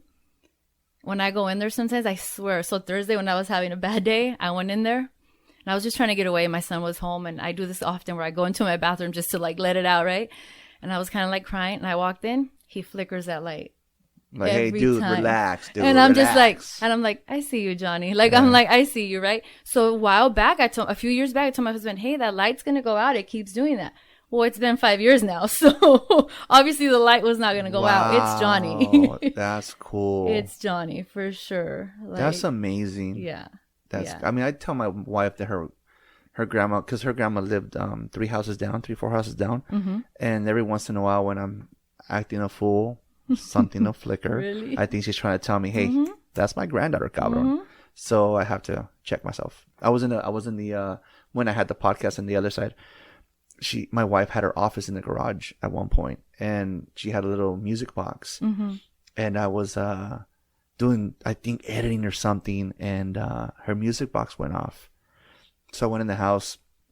I'm like, hey babe, is your music box like on a timer or Yeah, something? yeah. And she's like, no, it's not. Oh, because it started going off. And my oldest son said, oh, Dad, sorry, before you went in there, I was playing with it, so it might have been like the last trigger Yeah, click yeah. or whatever. And okay, that makes sense. And then so I went back to the garage, did my thing, and I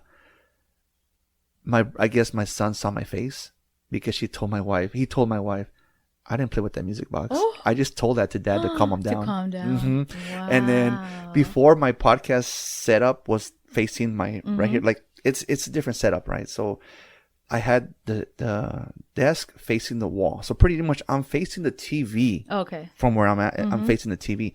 I was live on TikTok, editing, practicing, getting ready, because I was going to have a podcast guest, and somebody on there says, "Hey, who's standing behind you?"